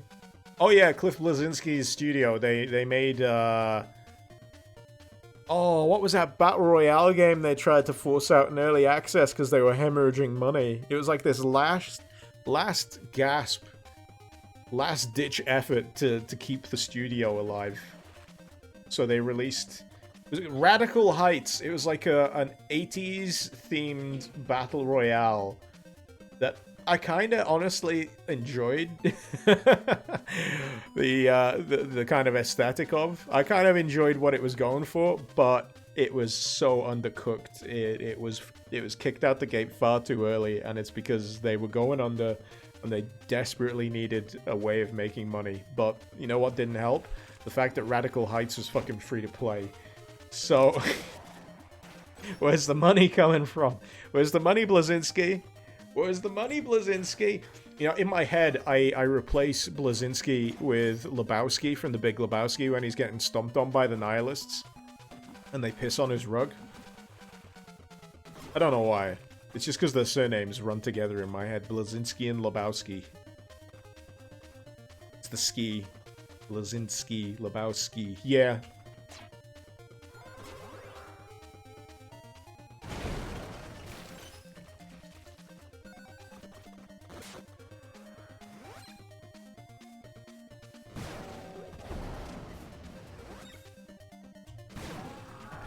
Got him. Got him!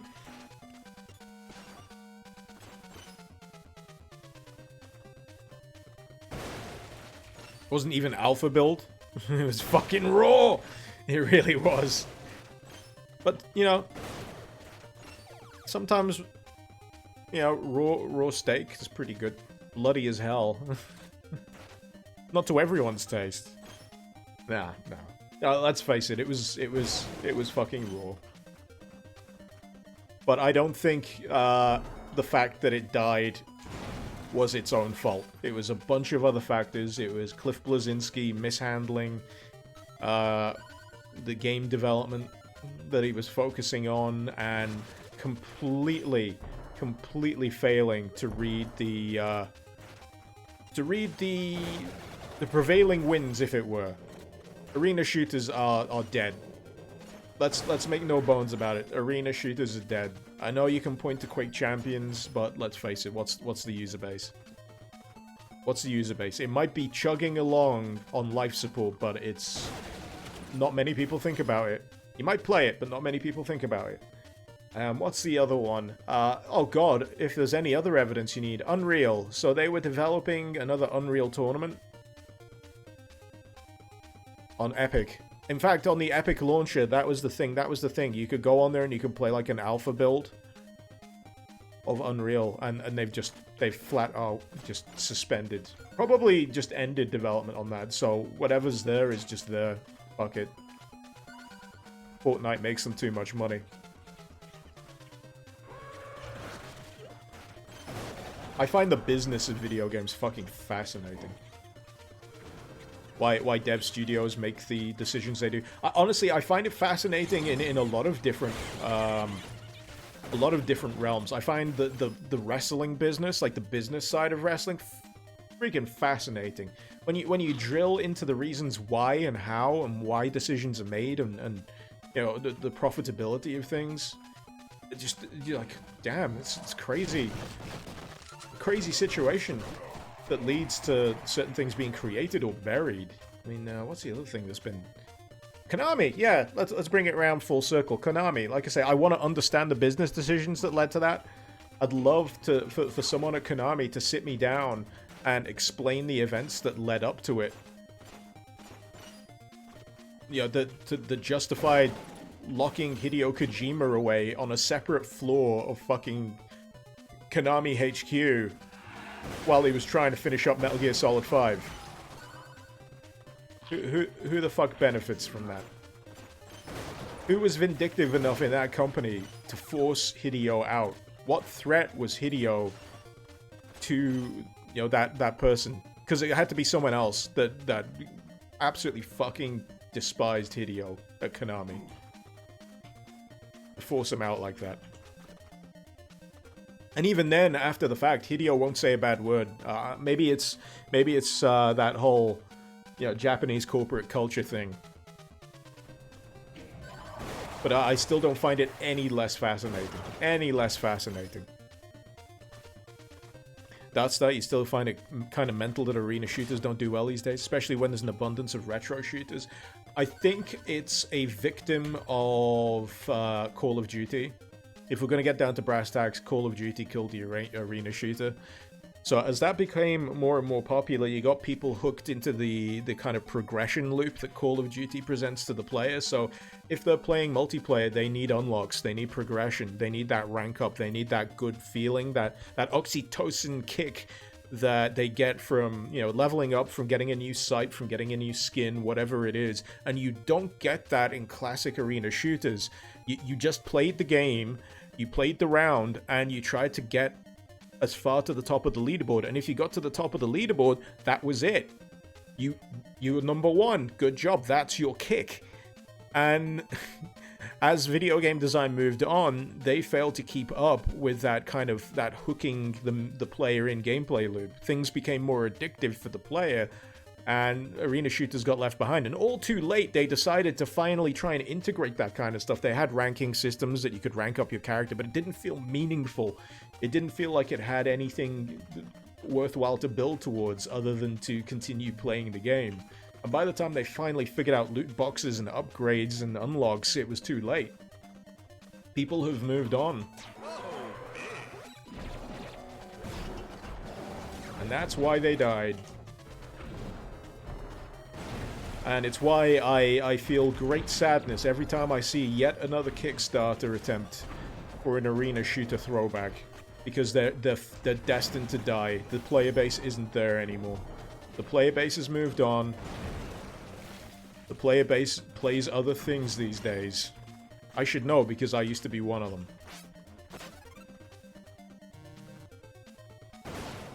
Alright, I need to stab myself with the ammo syringe. But I've kind of pressed the wrong friggin' button.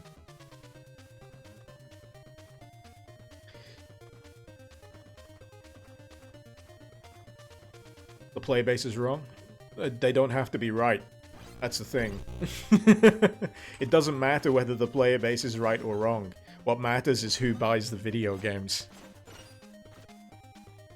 It sounds wrong, but it's right. Welcome to the boring dystopia.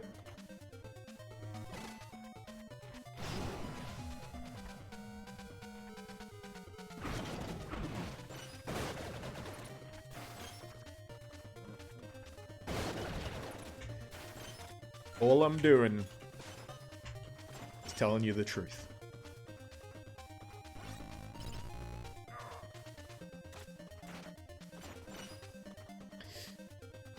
The player base also just plays the arena shooters they know. Yeah, they don't want to move on. Quake 3 in your Unreal tournament. Yeah, why move on when whatever's being a throwback just operates in the exact same way as the original games to begin with? Because there's Quake Live, right? There's Quake Live. There's still holdouts. There's plenty of people still playing the OG Quake Live. I'd hazard a guess and say there's more people still playing fucking Quake Live than playing Quake Champions right now.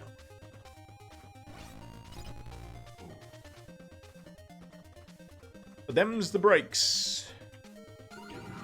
Them's the breaks.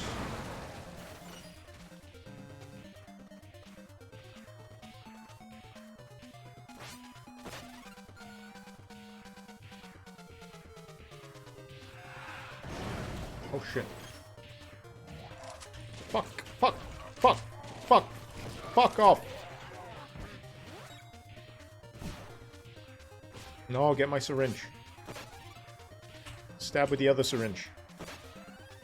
I don't know what the other syringe does, but it seems to be beneficial, so screw it.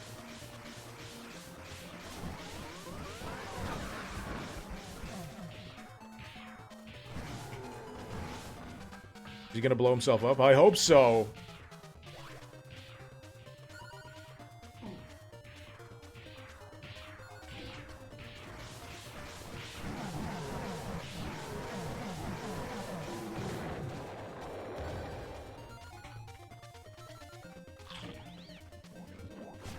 Hate these things.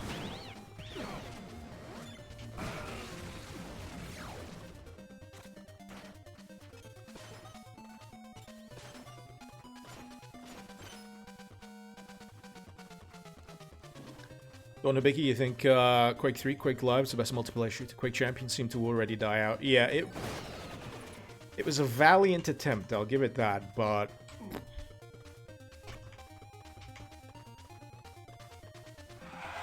yeah, what's there to be said? If you want to play a hero shooter, you're probably going to play Overwatch. If you want to play an arena shooter, you're probably going to play Quake Live, or whatever version of Quake 3, or Quake Champions Doom Edition. Things that do that. I don't think there was enough of an audience for a middle ground to begin with. They tried. Didn't catch on. I think there's only so many times you can say it's dead, Jim. Oh, I know Overwatch is lame.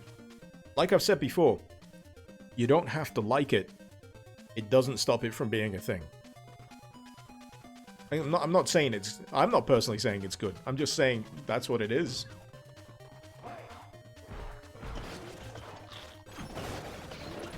When you take how you feel about the game out of the equation and you look at how many people play it and the numbers...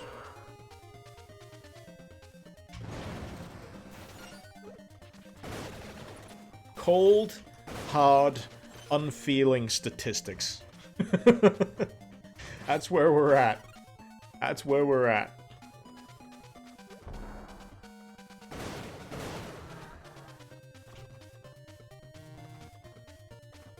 Because when it comes to big name publishers as well, it's about the money. Whoever gives them the money is who they're gonna try and please.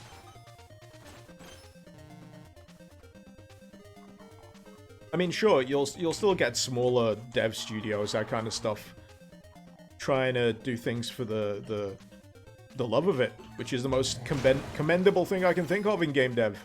Doing it for the passion, doing it for the love, doing it because you want to create something that you want to make rather than chasing big money. I mean, sure, it's not deplorable to want to get paid. It's not deplorable to want to get something in return for something you've created, but there's a balance. And when you go too far over the line, you become Activision. You become EA. You become Konami.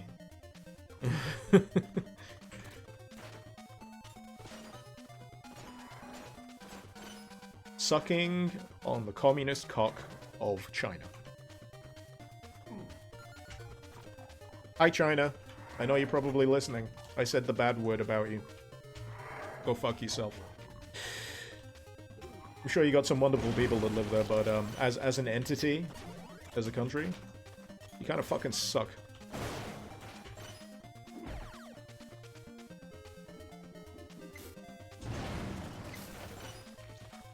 Free Hong Kong.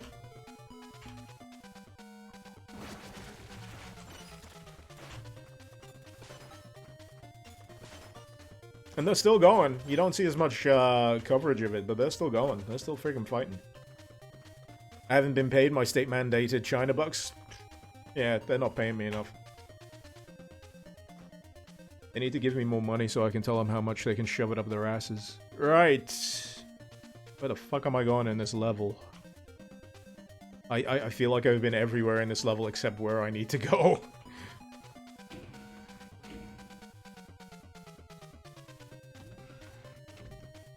I'm not seeing anywhere I haven't been. I think this is the point where I'm like, yeah.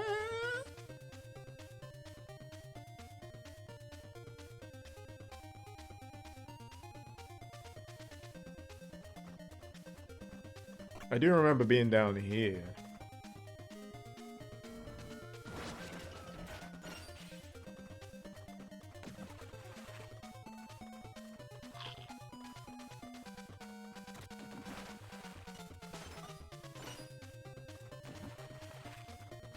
Delete this and commie. To be honest, I doubt you could even call China communist anymore. They're like some kind of weird amalgam of capitalism and communism. Oh, there's the exit. Authoritarianism. Yeah, it's more like capitalist authoritarianism with a foundation of communism.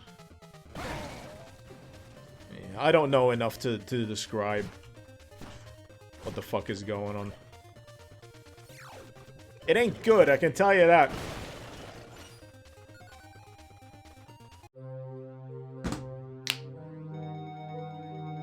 They say they're communists, but it's really more of a capitalist dictatorship.